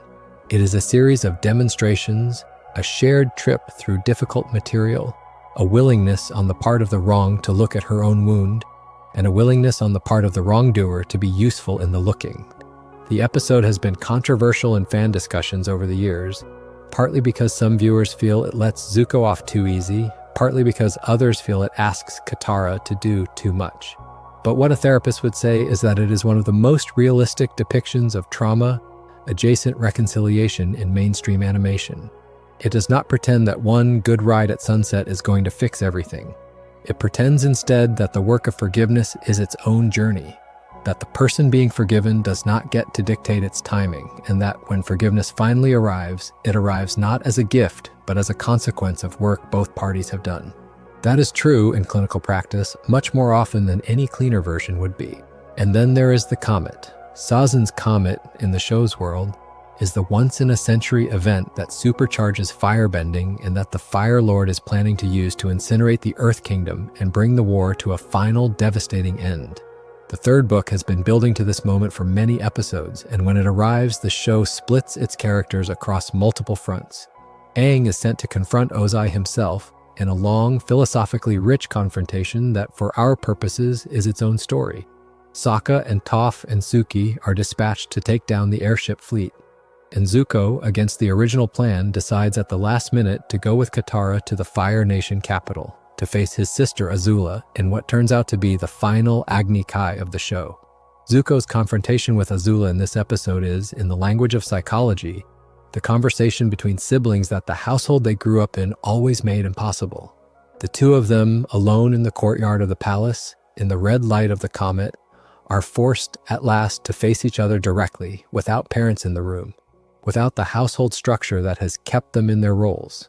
And the show makes a very particular and brave choice about how to portray Azula in this scene. She is, at this point, falling apart. The third book has been carefully showing us her decompensation, her paranoia, the way the absolute pressure of her father's expectations and the loss of her closest friends, Mai and Ty Lee, have stripped away the controlled brittleness she has lived inside her whole life.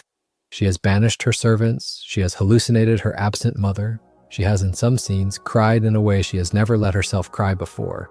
By the time of the Agni Kai, she is technically the new Fire Lord, freshly crowned by her father, who has left to ride the comet. She is sitting on a throne she has waited her whole life for, and she is, by every visible measure, unwell.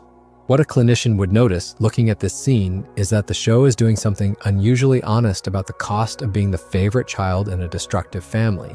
Favorite child status, the show says, was never a privilege, it was a setup. Azula has been pulled to the very top of the household hierarchy, and then, when the household stops mattering, left there alone on a cold throne with no internal structure to hold her up.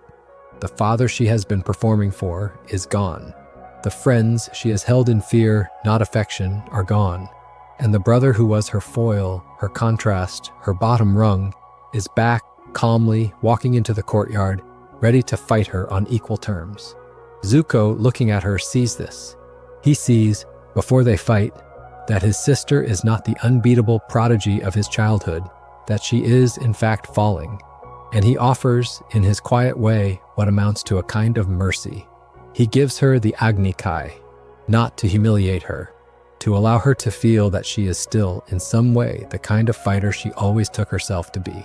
The fight itself is one of the most carefully directed sequences in the show, and what a psychologist would notice about it is not so much who wins, but what is happening in the bodies of the two siblings. Azula's firebending is, all through the fight, slightly off. She is not, by her own old standards, fighting cleanly. She is reaching too far. She is taking risks. She is, in some way, asking to be defeated, even while she is putting up an enormous fight. And then, at the moment when she is about to lose the Agni Kai in a fair contest, she does something the rules of the duel forbid.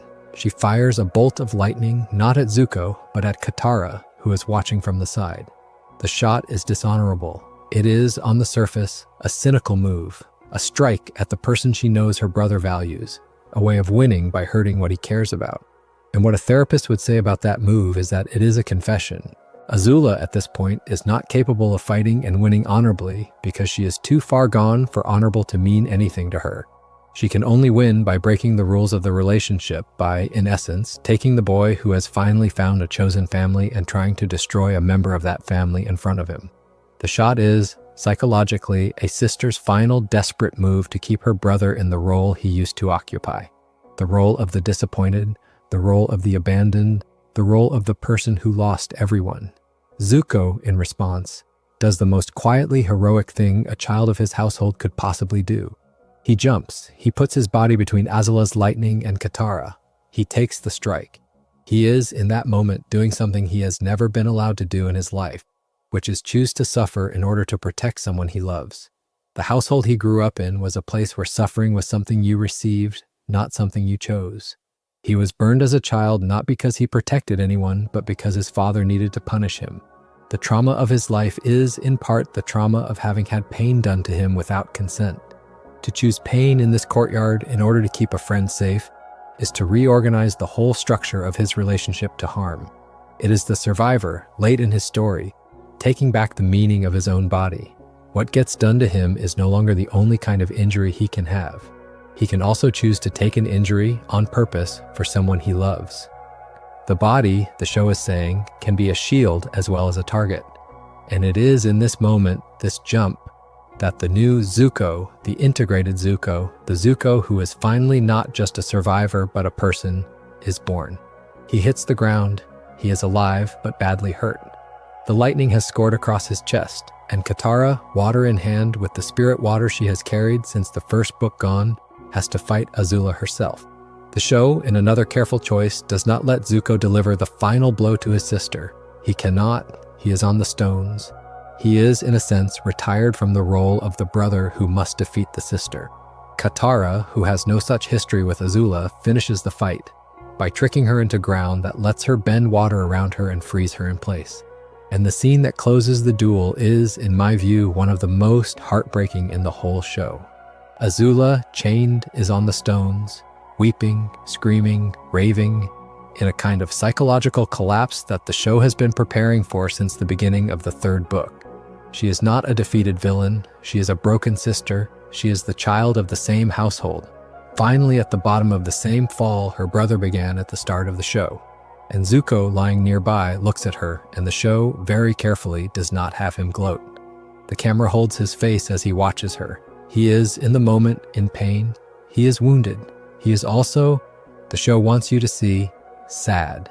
He is sad for her. He understands, in a way that an episode ago he might not have, that she is the other person who lived in their house, that she is the only person who shares his particular shape, that the household that hurt him hurt her too, and that the only thing standing between him and that same collapse was the chosen family he had built. A clinician would say that this look, this moment of pity rather than triumph, is the proof that the integration is real. The old Zuko would have wanted Azula's defeat. The old Zuko would have needed it. The new Zuko, the one who has been built across 3 seasons of pain, can hold both the necessity of stopping her and the grief of seeing her broken. He can hold complexity. He can hold love and disappointment in the same body. He can be the brother who, even after all of this, does not actually want his sister destroyed. He just wanted her stopped, and he has, with Katara's help, stopped her. The rest of the world, on the same day, is being stopped by Aang. The war, in a few hours, will be over. And Zuko, lying on the stones, looking at his sister, has, in some genuine way, become the man the show needed him to become.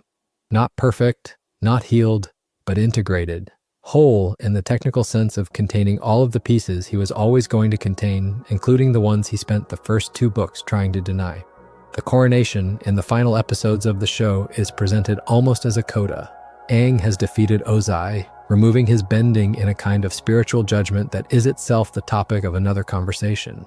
Zuko, recovered enough to stand, is crowned Fire Lord. He gives a short speech. He acknowledges in front of the assembled court that the war was wrong, that the Fire Nation has work to do, that the new era is going to be one of restoration and humility. And then he visits his father in the dungeon in a scene that closes the show's main through line. He does not free him. He does not at any point soften toward him. He goes to him for the purpose of asking him one question: where is my mother? Ozai, true to character, does not give him a straight answer, and the show in its final episodes leaves the question open. We do not, in the original animated series, find out what happened to Ursa. The story of her fate is left to the comics that follow, and we will get to those in a moment. But the scene in the dungeon is, in psychological terms, very important on its own, because what Zuko is doing in that scene is taking, formally, the power back from his father. He is the Fire Lord. His father is the prisoner. The hierarchy of the household has been inverted, externally, completely, and Zuko, with the power to do whatever he likes, chooses to ask about his mother. He does not ask about anything to do with the war. He does not ask about the lessons. He does not gloat. He does not perform. He simply, finally asks for the one piece of information that has been missing from his life since he was a child. The choice of question is the show telling you what the deepest wound was. It was never the scar. It was never the banishment. It was, all along, the missing mother. The face turned away in the dark, the hand that was supposed to be on his shoulder and was not there. The boy in the throne with the crown on his head is also, still, the small boy in the garden, looking for the woman who said, "Never forget who you are," and then disappeared. A psychologist working with adult survivors will tell you that the wound of an absent parent is, often, the wound that survives the wound of an abusive parent. The abuser, eventually, can be named and rejected. The internalized voice can, with work, be replaced.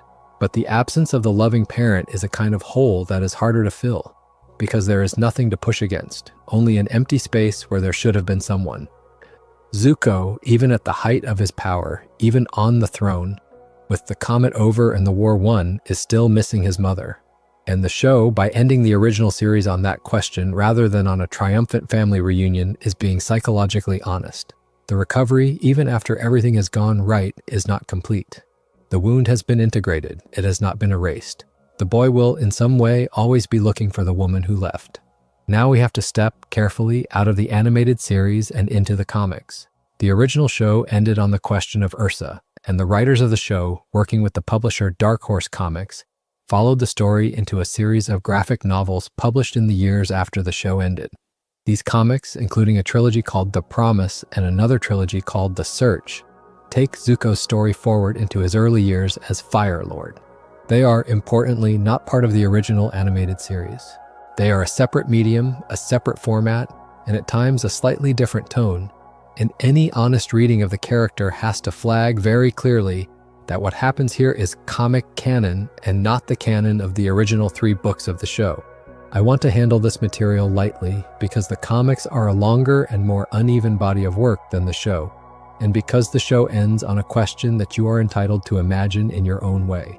But the comics do offer a continuation of the psychological story, and what they say about Zuko on a careful read is consistent with what the show was building toward. The Promise, in broad strokes, deals with the political aftermath of the war, with the question of what to do with the Fire Nation colonies that have existed for generations in Earth Kingdom land, with the difficulty of being a young king of a people who do not, on the whole, agree with their king's view of their own history. And in the middle of this political story, what a therapist would notice is that the comic shows Zuko, again, struggling with the work of being his own kind of authority. He goes to his father in prison for advice. He goes back to the man who burned him, the man he renounced on the day of the eclipse, and asks him in private what he should do. He does this several times. He does it secretly. He does not tell his uncle. He does not tell his friends. And what a clinician would say about this is that the show ended cleanly, but recovery does not. The work of replacing an internalized parent voice with something better is not finished by a single decisive scene. It is a long, slow process, and people in recovery slip back into the old voice all the time, especially when they are under pressure, especially when they are alone, especially when they are required to be authorities themselves. Zuko, suddenly a Fire Lord at the age of 17, is under exactly that pressure. He's being asked to make decisions that have generational consequences. And in the moment of his greatest uncertainty, he reaches for the voice he knows best, which is the voice of the father he rejected, not because that voice is right, because it is familiar. The comic does not exactly endorse these visits. It shows them instead as a kind of secret habit, a relapse that Zuko himself comes to be ashamed of. He stops eventually. He stops in part because he comes to understand that the man in that prison cell does not actually have his interest at heart, that the advice he is being given is poisoned, that to use the father's mind to make his decisions is, in some sense, to let his father continue to run the country in absentia. A therapist would say that this little subplot is, in fact, one of the most psychologically realistic things in the entire continuation. Recovery is not a switch, it is a habit. And habits, especially old ones, return. The work is in noticing them and choosing day after day to put them down again. The other large arc of the comics in the trilogy called The Search is the story of Zuko, Azula, Aang, Katara, and Sokka actually going looking for Ursa. Zuko, with the help of his father's grudging hints and a journal that Ursa wrote before she vanished, traces her path out of the Fire Nation and into an Earth Kingdom village. The story is, by turns, an adventure, a family mystery, and a meditation on identity. Azula, freshly out of an asylum in the comics continuity, is part of the search, in an extremely unstable way, and her presence is one of the most psychologically interesting elements of the trilogy. The two siblings, looking for the mother neither of them really had, are, for a brief stretch, on a quest together, and the show of how they handle that. The disagreements, the flashes of old cruelty, the small moments of recognition, is one of the most interesting things in the comics. The big reveal, when it comes, is that Ursa, having fled the Fire Nation, made a new life. She found a man she had known when she was young, married him, had a daughter, and with the help of a spirit, asked to have her memories of her old life removed because the memories were too painful to live with. She is, when Zuko and Azula find her, a different person in essence, although the love she had for her son and daughter is recoverable when the memories are restored.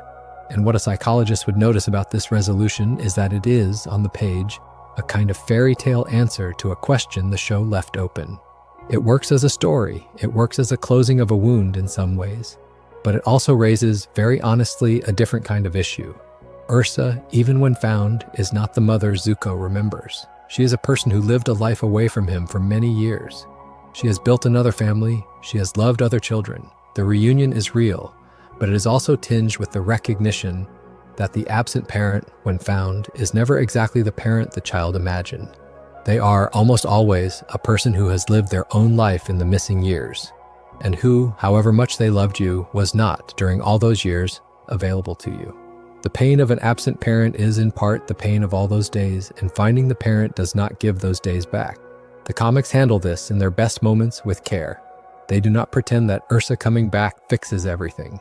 They show instead Zuko learning to live with the version of his mother he has now, which is real and which is loving and which is also, irreducibly, not the same as the version he lost. A therapist would say that this is exactly the work that reunions of this kind require. The child has to grieve, even at the reunion, even with the parent in the room, the parent they never got, the years they never had. The reunion is, in part, the beginning of that grief, not its end. And to the show's credit, and to the credit of the comics that follow, this complication is allowed to stand. Zuko, even after the search, is still, in some way, a young man who lost his mother early. The reunion does not undo it. The reunion instead gives him the materials to do the long, slow work of integrating the loss into the rest of his life. He has a half-sister, Kie, the daughter of his mother's later life. He has a complicated stepfather, a man named Ikem, who has lived a quieter life than the Fire Lord's father ever did. He has a mother who, with her memories restored, knows him as her son again, but who has also held another life in her hands. He has, in other words, more family than he started with, and more complexity in his family than he ever expected. He has to figure out, on his own time, what to do with all of it. The work continues. It always continues. The comics are, on this front, honest in a way that an idealized ending would not be. If we step back from the specific events of the show and the comics, and we try to assemble, as a careful therapist might, what we would actually say about Zuko, we would notice that he is, by any reasonable clinical reading, a child of complex trauma. Complex trauma, as distinct from the more familiar single-event post-traumatic stress, refers to the kind of trauma that arises from prolonged, repeated, and interpersonal injury during a person's developmental years. It is the kind of trauma that is associated not with a single dramatic moment, but with a pattern of injury, often in the family, often by people the child was dependent on, often involving emotional as well as physical harm. Zuko is, in this sense, a textbook case. He was hurt repeatedly, in different ways, by the father he was dependent on. He was emotionally neglected by the same father. He was abandoned by his mother, in circumstances he was not allowed to fully understand. He grew up alongside a sister who was being weaponized against him by their father's preferential dynamics. He was, in the words of the field, exposed to chronic relational harm during the years when his attachment patterns were being formed. The clinical consequences of complex trauma are well documented. The literature describes difficulties with self-image, persistent shame, difficulty trusting others, difficulty regulating emotions, an internal voice that is harsh and critical, and a pattern of relationships that recreate the original dynamic in new forms. Zuko has, when we meet him in the first episode of the show, all of these. His self-image is centered around his scar. His shame is constant. He does not trust anyone except, eventually, his uncle, and even then with great difficulty. His emotional regulation in the first book is essentially non-existent, mostly limited to alternating between cold withdrawal and explosive rage. His internal voice is his father's voice, and his relationships in the early going are organized around the dynamic he learned at home, in which loyalty is conditional and approval is given for performance. A psychologist would not, however, simply hand Zuko a diagnosis and walk away. A diagnosis is a starting point, not an end point. What a psychologist would do, in the long view, is look at what gets a person like Zuko out of the patterns the trauma carved into him. And the answers they would give would in fact be the events the show portrays. They would say first that he needs a secure attachment figure, a person who can offer the kind of consistent, unconditional presence that the original family did not. Iroh in the show plays this role. They would say, second, that he needs to be confronted in real time with the consequences of his old behaviors, in a way that does not destroy his sense of self, but does demand change. The Avatar and his friends in the third book play this role. They would say, third, that he needs to be allowed to make catastrophic mistakes and recover from them, because the work of recovery is not the avoidance of relapse. It is the slow building of the capacity to come back after relapse. The Crossroads of Destiny in the show is the central such moment, and the third book is the story of his coming back. They would say, fourth, that he needs to be allowed to integrate his identity over time, to discover that he is not just the failed son or just the prince or just the hunter, but a person who contains all these and more. The Fever in Ba Sing Se and the Dragon Arc both function as integration events in this sense. They would say, fifth, that he needs the opportunity to take responsibility for harm he has done in the past, to make repair where repair is possible, and to live, going forward, in a way that demonstrates the change. The Western Air Temple, the Southern Raiders, and the final episodes of the show all function this way. And they would say finally that he needs to develop, in adulthood, his own sense of meaning, a sense of what he wants to do with the life he has been given. That is not just a reaction against the household he grew up in, but a positive vision of what kind of person he wants to be. The throne at the end of the show gives him the position from which to do this work, although the throne itself does not finish it. The work, as the comics show, continues for years.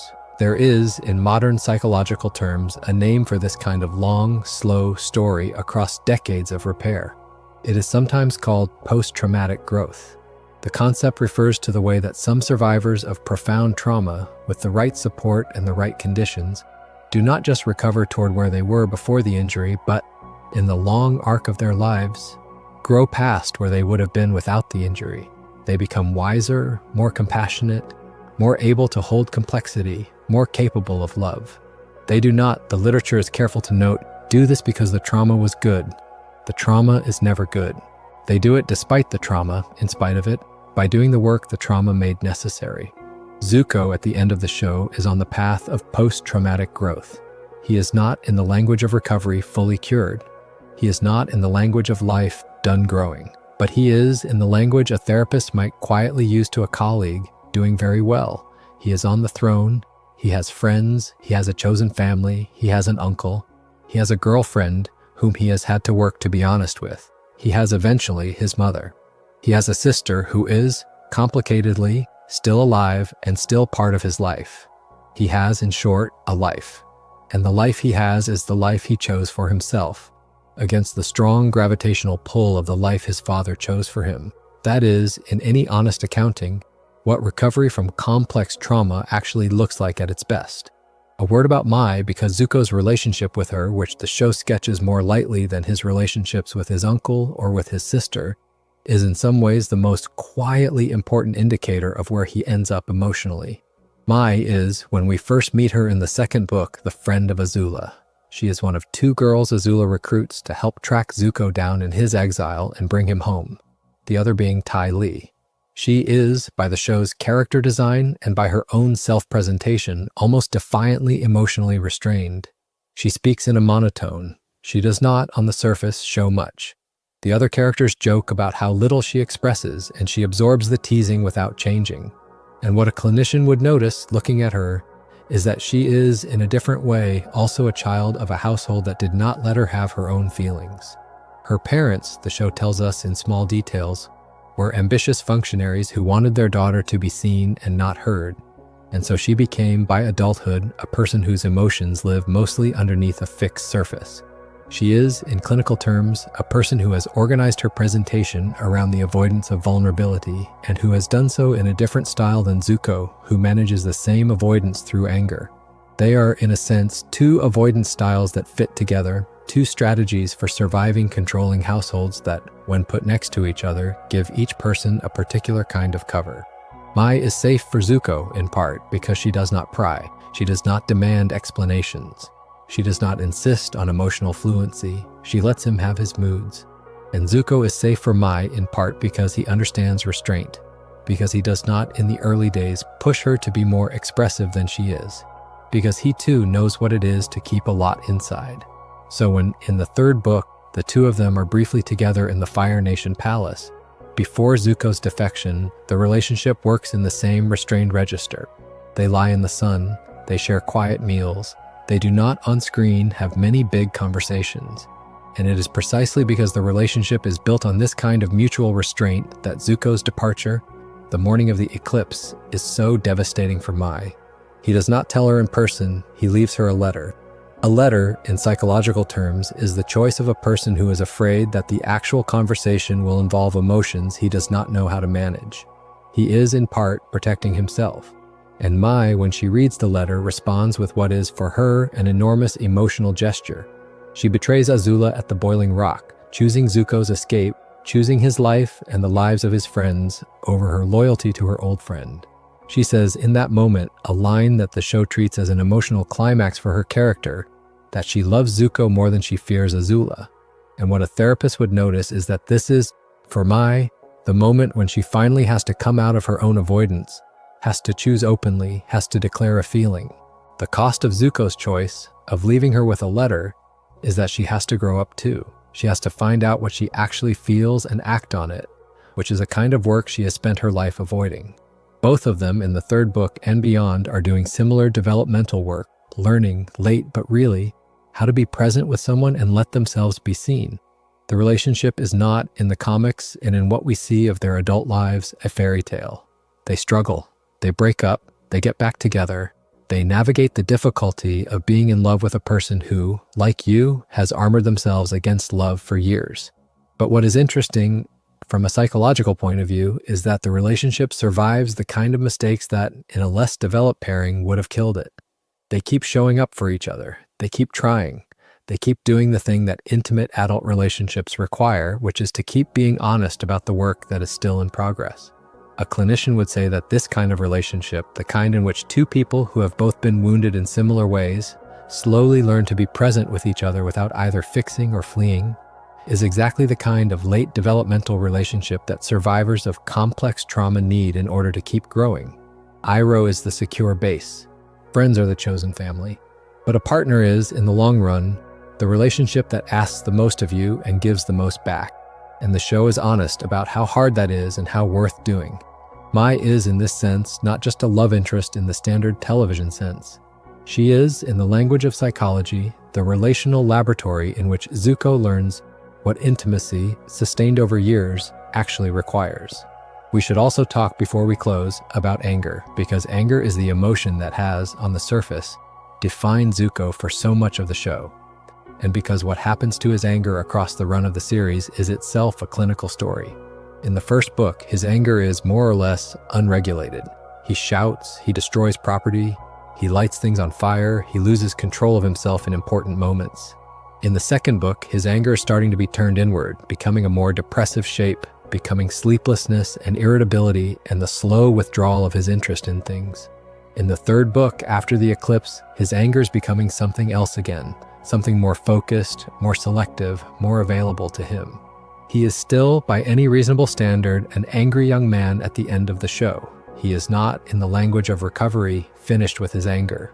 But the anger is, by the final episodes, no longer the only thing he has. It is one of many emotions that he has access to, and it is increasingly one that he can choose when to use.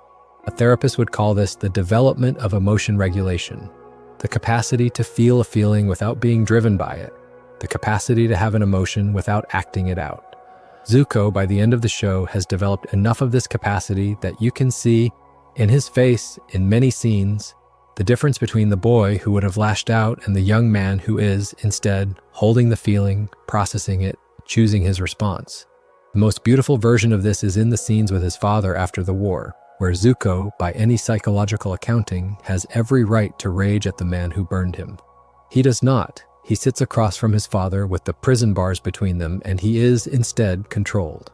He is, in a way, more frightening to his father in this state than he ever was as a teenager who shouted.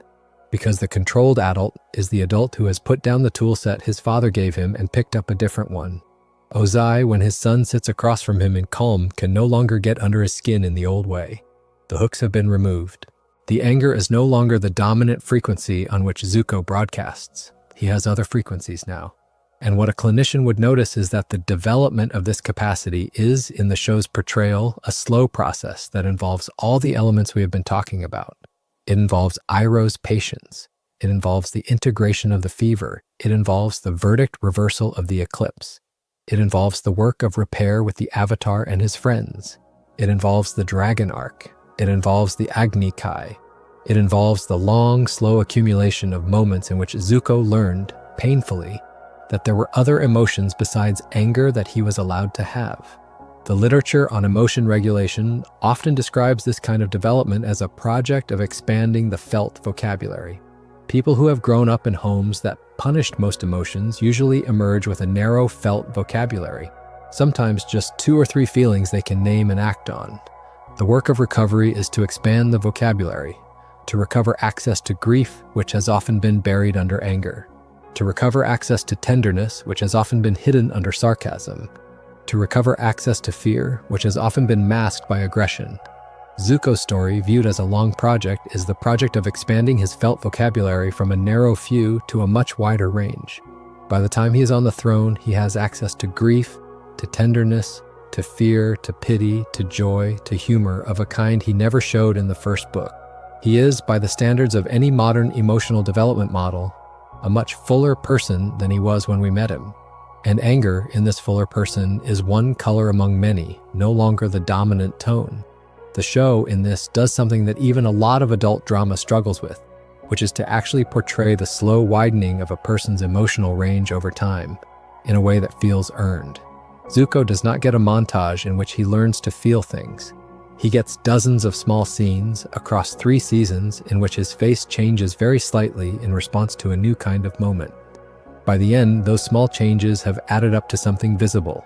He is, in his bearing, a person who can feel more than he could when he started, and that is, in the long view, what recovery looks like.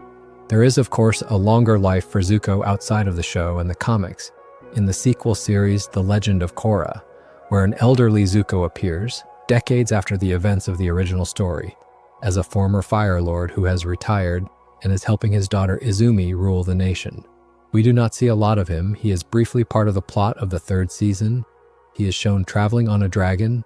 He is shown advising the new Avatar, Korra, about a particular crisis. And what a clinician would notice about the older Zuko in these episodes, even in the small amount of screen time he gets, is that he is, by every visible measure, an integrated old man.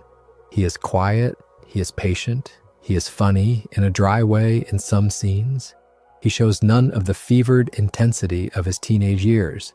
He is, in essence, The old man who has, over the long arc of his life, become a version of his own uncle. He has stepped into the role Iroh held when we first met them, the role of the older mentor, the figure who has done his work and is now available to younger people who are doing theirs. The continuity is, when you notice it, beautiful. Zuko has, by living long enough and doing the work, become what Iroh modeled for him in their years on the ship. He is the secure base for the next generation. He is the patient adult who has earned, by decades of his own striving, the right to be calm in the face of other people's crises. And what a therapist would say about the older Zuko is that he is the proof of concept. He is the visual demonstration that the work that began on a ship in the South Pole, that ran through Ba Sing Se and the Western Air Temple and the courtyard under the comet, has actually taken. The boy who could not sleep at night because a voice in his head has decades later become a man who sleeps deeply. The boy who could not look at himself in the mirror without seeing his father's hand has, in old age, become a man whose scar is just one of the many things about him, no longer the dominant one. The boy who was, at 13, told by his father that he was not worth the love he was asking for, has, in his later years, become a man whose worth nobody has to argue. The show, in showing him this way, decades after his story began, is doing something rare for a sequel series, which is closing the original story not with a triumph but with a normalcy. He is finally normal. He is no longer in any obvious crisis. He is just a man who has lived his life. And that, for somebody who started where Zuko started, is itself, by any honest accounting, an enormous achievement. The crisis is over. The work has been done. The life he was always going to have, if the original household had not bent him so hard, has, against the odds, been mostly recovered. He is, in the language of recovery, in his own quiet way, free. If we step back from the whole arc and we try to name in plain language what the show is actually doing with Zuko, what we are watching is one of the most carefully drawn portrayals of recovery from family trauma in any animated series of its era. The show does not, importantly, use clinical language. It does not have Zuko meet a therapist. It does not have characters use words like trauma or shame or integration. It tells the story in the language of myth, in the language of duels and dragons and royal courts. But the underlying psychology is so carefully constructed that you can map almost every major event onto a recognizable clinical concept, and you can map almost every relationship onto a familiar attachment pattern, and you can map almost every step forward onto a recognizable element of recovery. This is not, I think, an accident. The writers of the show were not, by any public account, trained psychologists, but they were, demonstrably, careful observers of human behavior, and they were working in a tradition of storytelling that has been, for centuries, sensitive to the inner movement of people under pressure. The result is a portrait of a character that holds up to clinical scrutiny in a way that very little popular fiction does. You can teach with this character. You can use his arc to illustrate concepts in introductory psychology classes. And people have, and the show has been written about in academic journals for exactly this reason. But what I think is more important than the clinical mappability of the arc is the emotional fidelity of it. The show does not at any point lie about how hard recovery is. It does not pretend that one good conversation fixes the wound. It does not pretend that finding a kind older man makes the absent mother return. It does not pretend that catching up with a perpetrator and saying the right thing makes the scar go away. It is honest throughout that the work is slow and full of relapses and never quite finished, and that the best you can do, even in a story that ends well, is integrate the wound into a larger life rather than make it disappear. That honesty, I think, is what gives the character his enduring appeal. Anyone who has done any of this work themselves, anyone who has tried, in adulthood, to deal with the family they grew up in, knows that the work looks like Zuko's work. It is messy, it involves shouting, it involves bad choices, it involves quiet, careful corrections, it involves the very slow accretion of new behaviors over old habits. It involves often an uncle, or someone who plays the part of an uncle, a teacher, a therapist, a boss, a friend, some person who, by being present, by being patient, by being unconditional, makes the new behaviors possible to learn. And it involves, in the end, the survivor doing the hardest thing of all, which is to take responsibility for the harm they have done while still letting themselves be loved. Zuko, by the end of his story, has done that. And the show, by following him through it without ever flinching, has given us a model for what that kind of work looks like. drawn in fire and tea and small, hard moments of choice. It is worth lingering before we go to the close on the question of what makes Zuko's story so durable in the cultural conversation around mental health and family trauma. The show first aired in the years between 2005 and 2008, and in the decades since, his arc has been written about, in essays and articles and online discussions, more often than the arcs of most live-action television protagonists from the same era. There are reasons for this, and a psychologist looking at the phenomenon would not, I think, find the reason surprising. The first reason is the slow build. Most portrayals of redemption in popular media compress the work into a single episode, sometimes a single conversation, and the audience is asked to accept that the character has changed because the music has swelled and the camera has held on their face. Zuko's redemption is, by contrast, slow enough that you can feel it taking. By the time he stands at the Western Air Temple and asks to be let in, you have spent so many hours with him that his asking is not, on the surface, dramatic. It is just the next quiet step in a sequence of quiet steps that the show has been laying out, one at a time since the first episode. That kind of slow build is rare in television.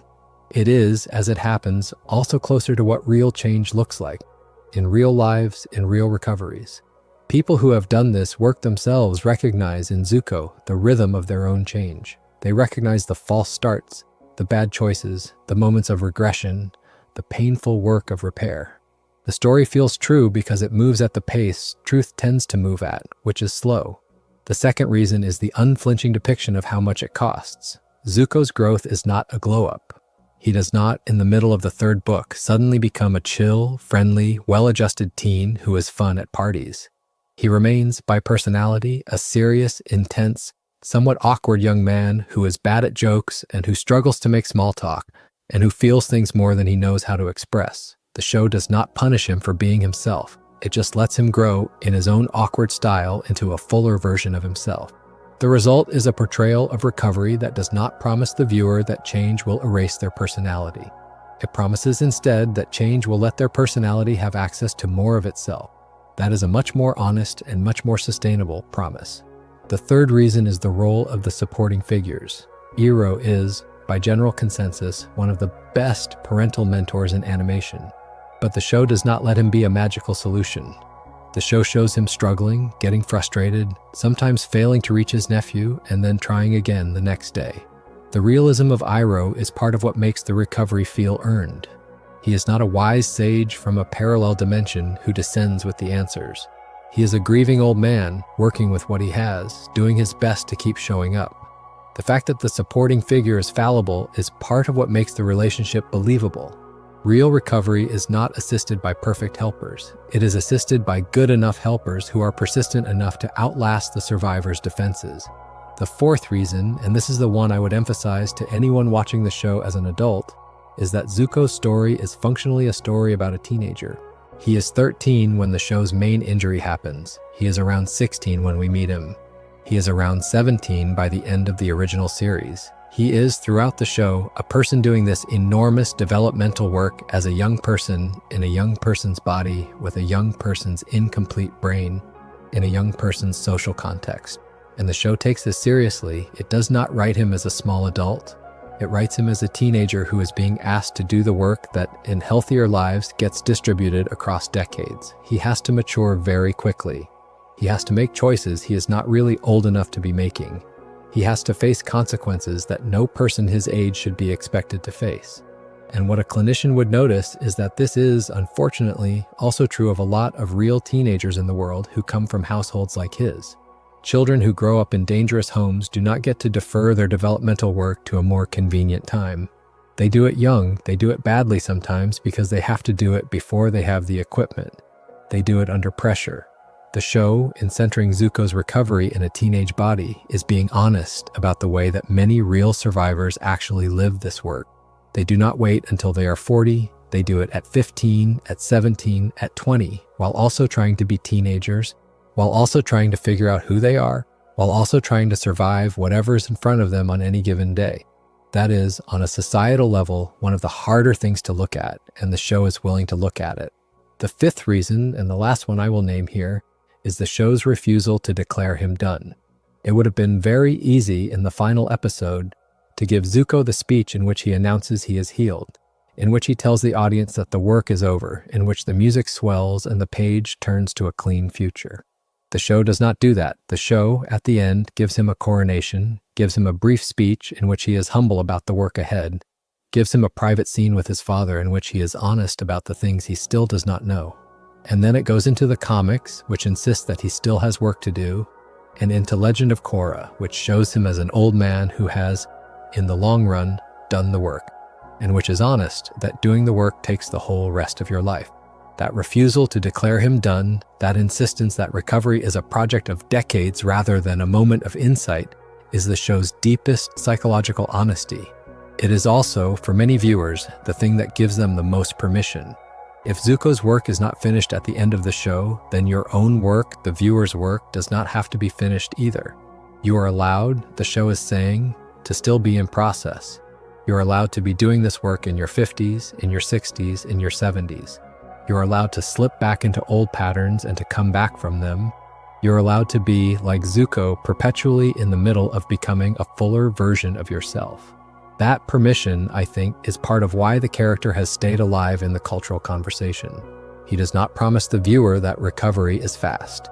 He shows the viewer that recovery is real, even when it is slow, even when it is messy, even when it never quite finishes. That is, in the end, the most valuable thing a story about a recovering person can give to the people who watch it. Before we close, I want to acknowledge one more thing that a thoughtful psychologist would want to say about this character, which is that the responsibility for what Zuko did in the years before his recovery does not vanish just because he later changed. This is, I think, the hardest part of telling a redemption story honestly. People who change in the way Zuko changes are still people who have done real harm, and the change does not undo the harm.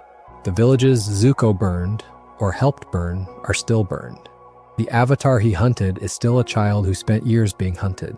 The friends he betrayed in the catacombs still had to grieve their friend, and one of them had to recover from a near death by lightning.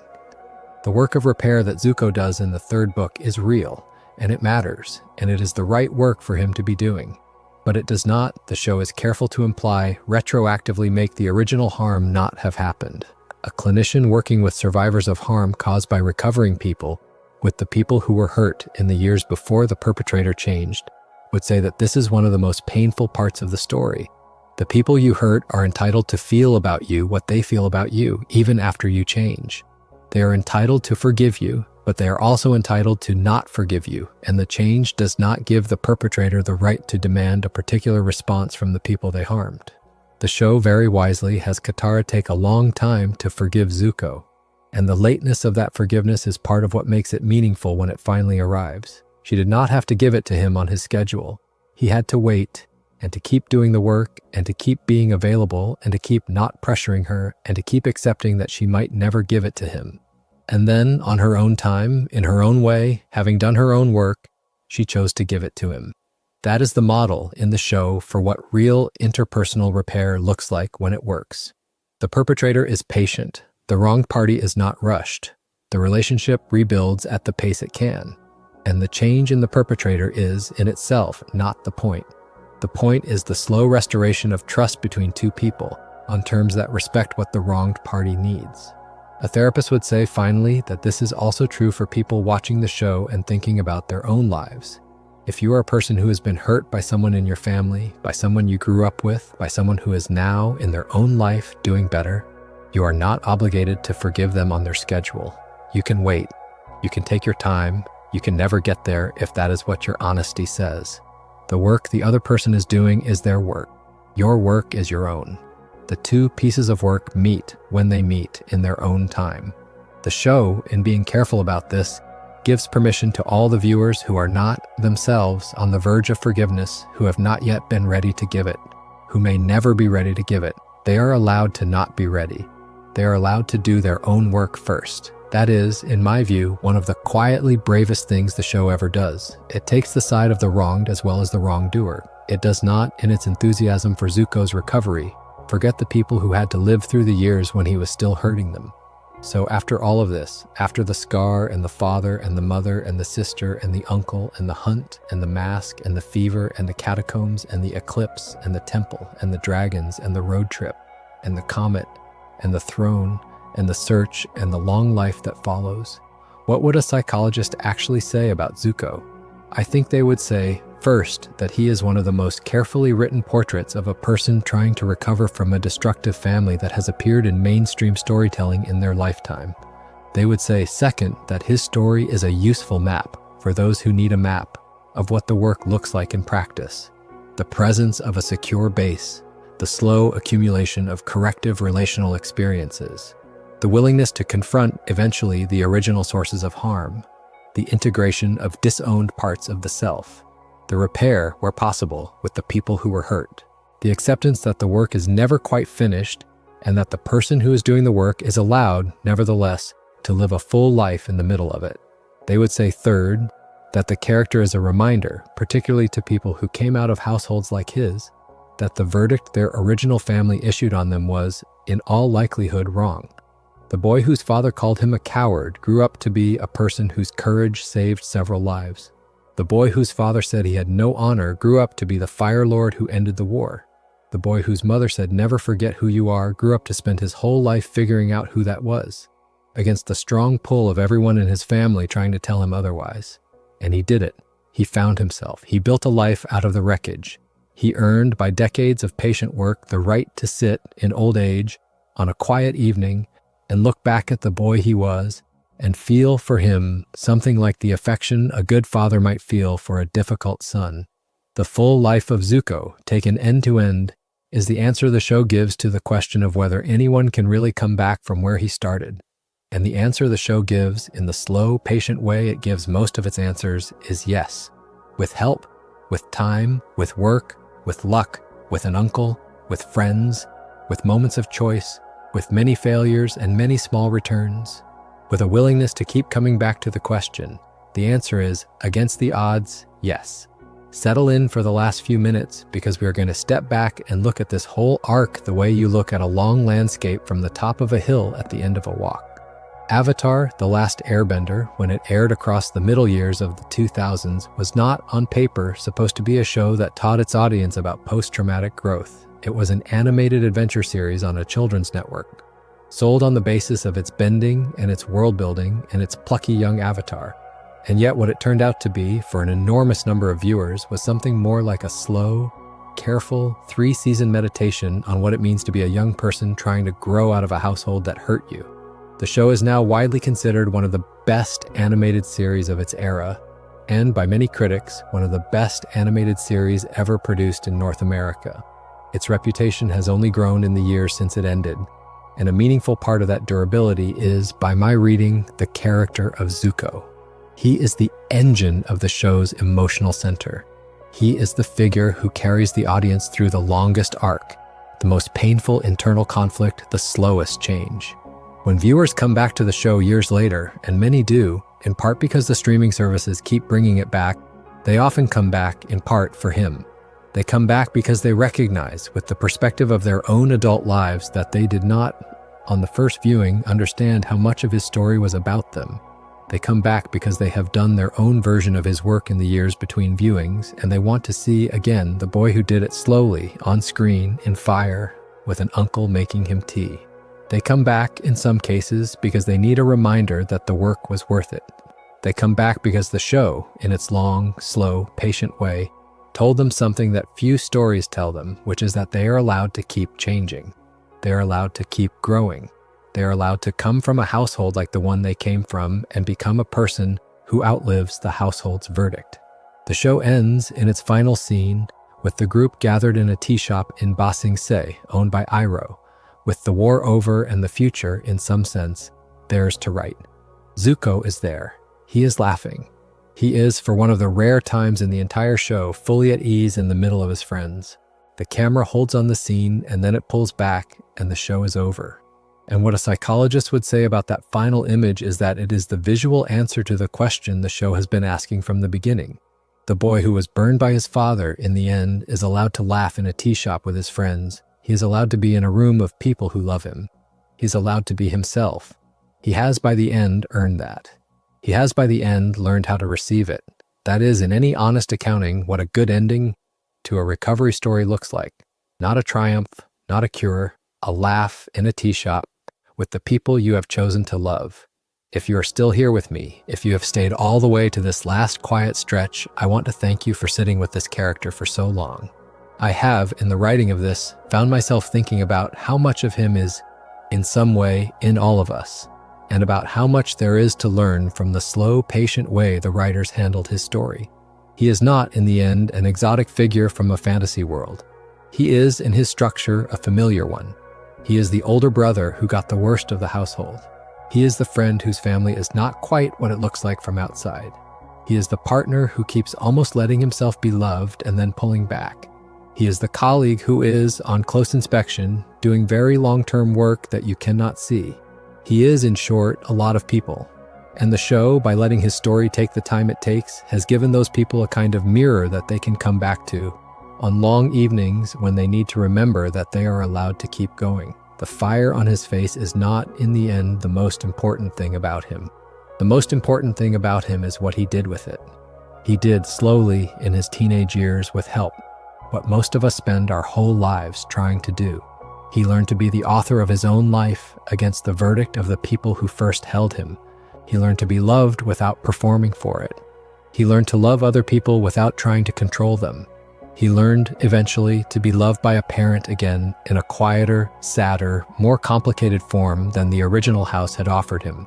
He learned to sit in a room in a tea shop with people who knew him and to laugh. If, after watching all of his story, you take only one thing away from it, let it be that the last part is possible. The laugh in the room with the people. It takes a long time. It takes more help than you sometimes think you can ask for.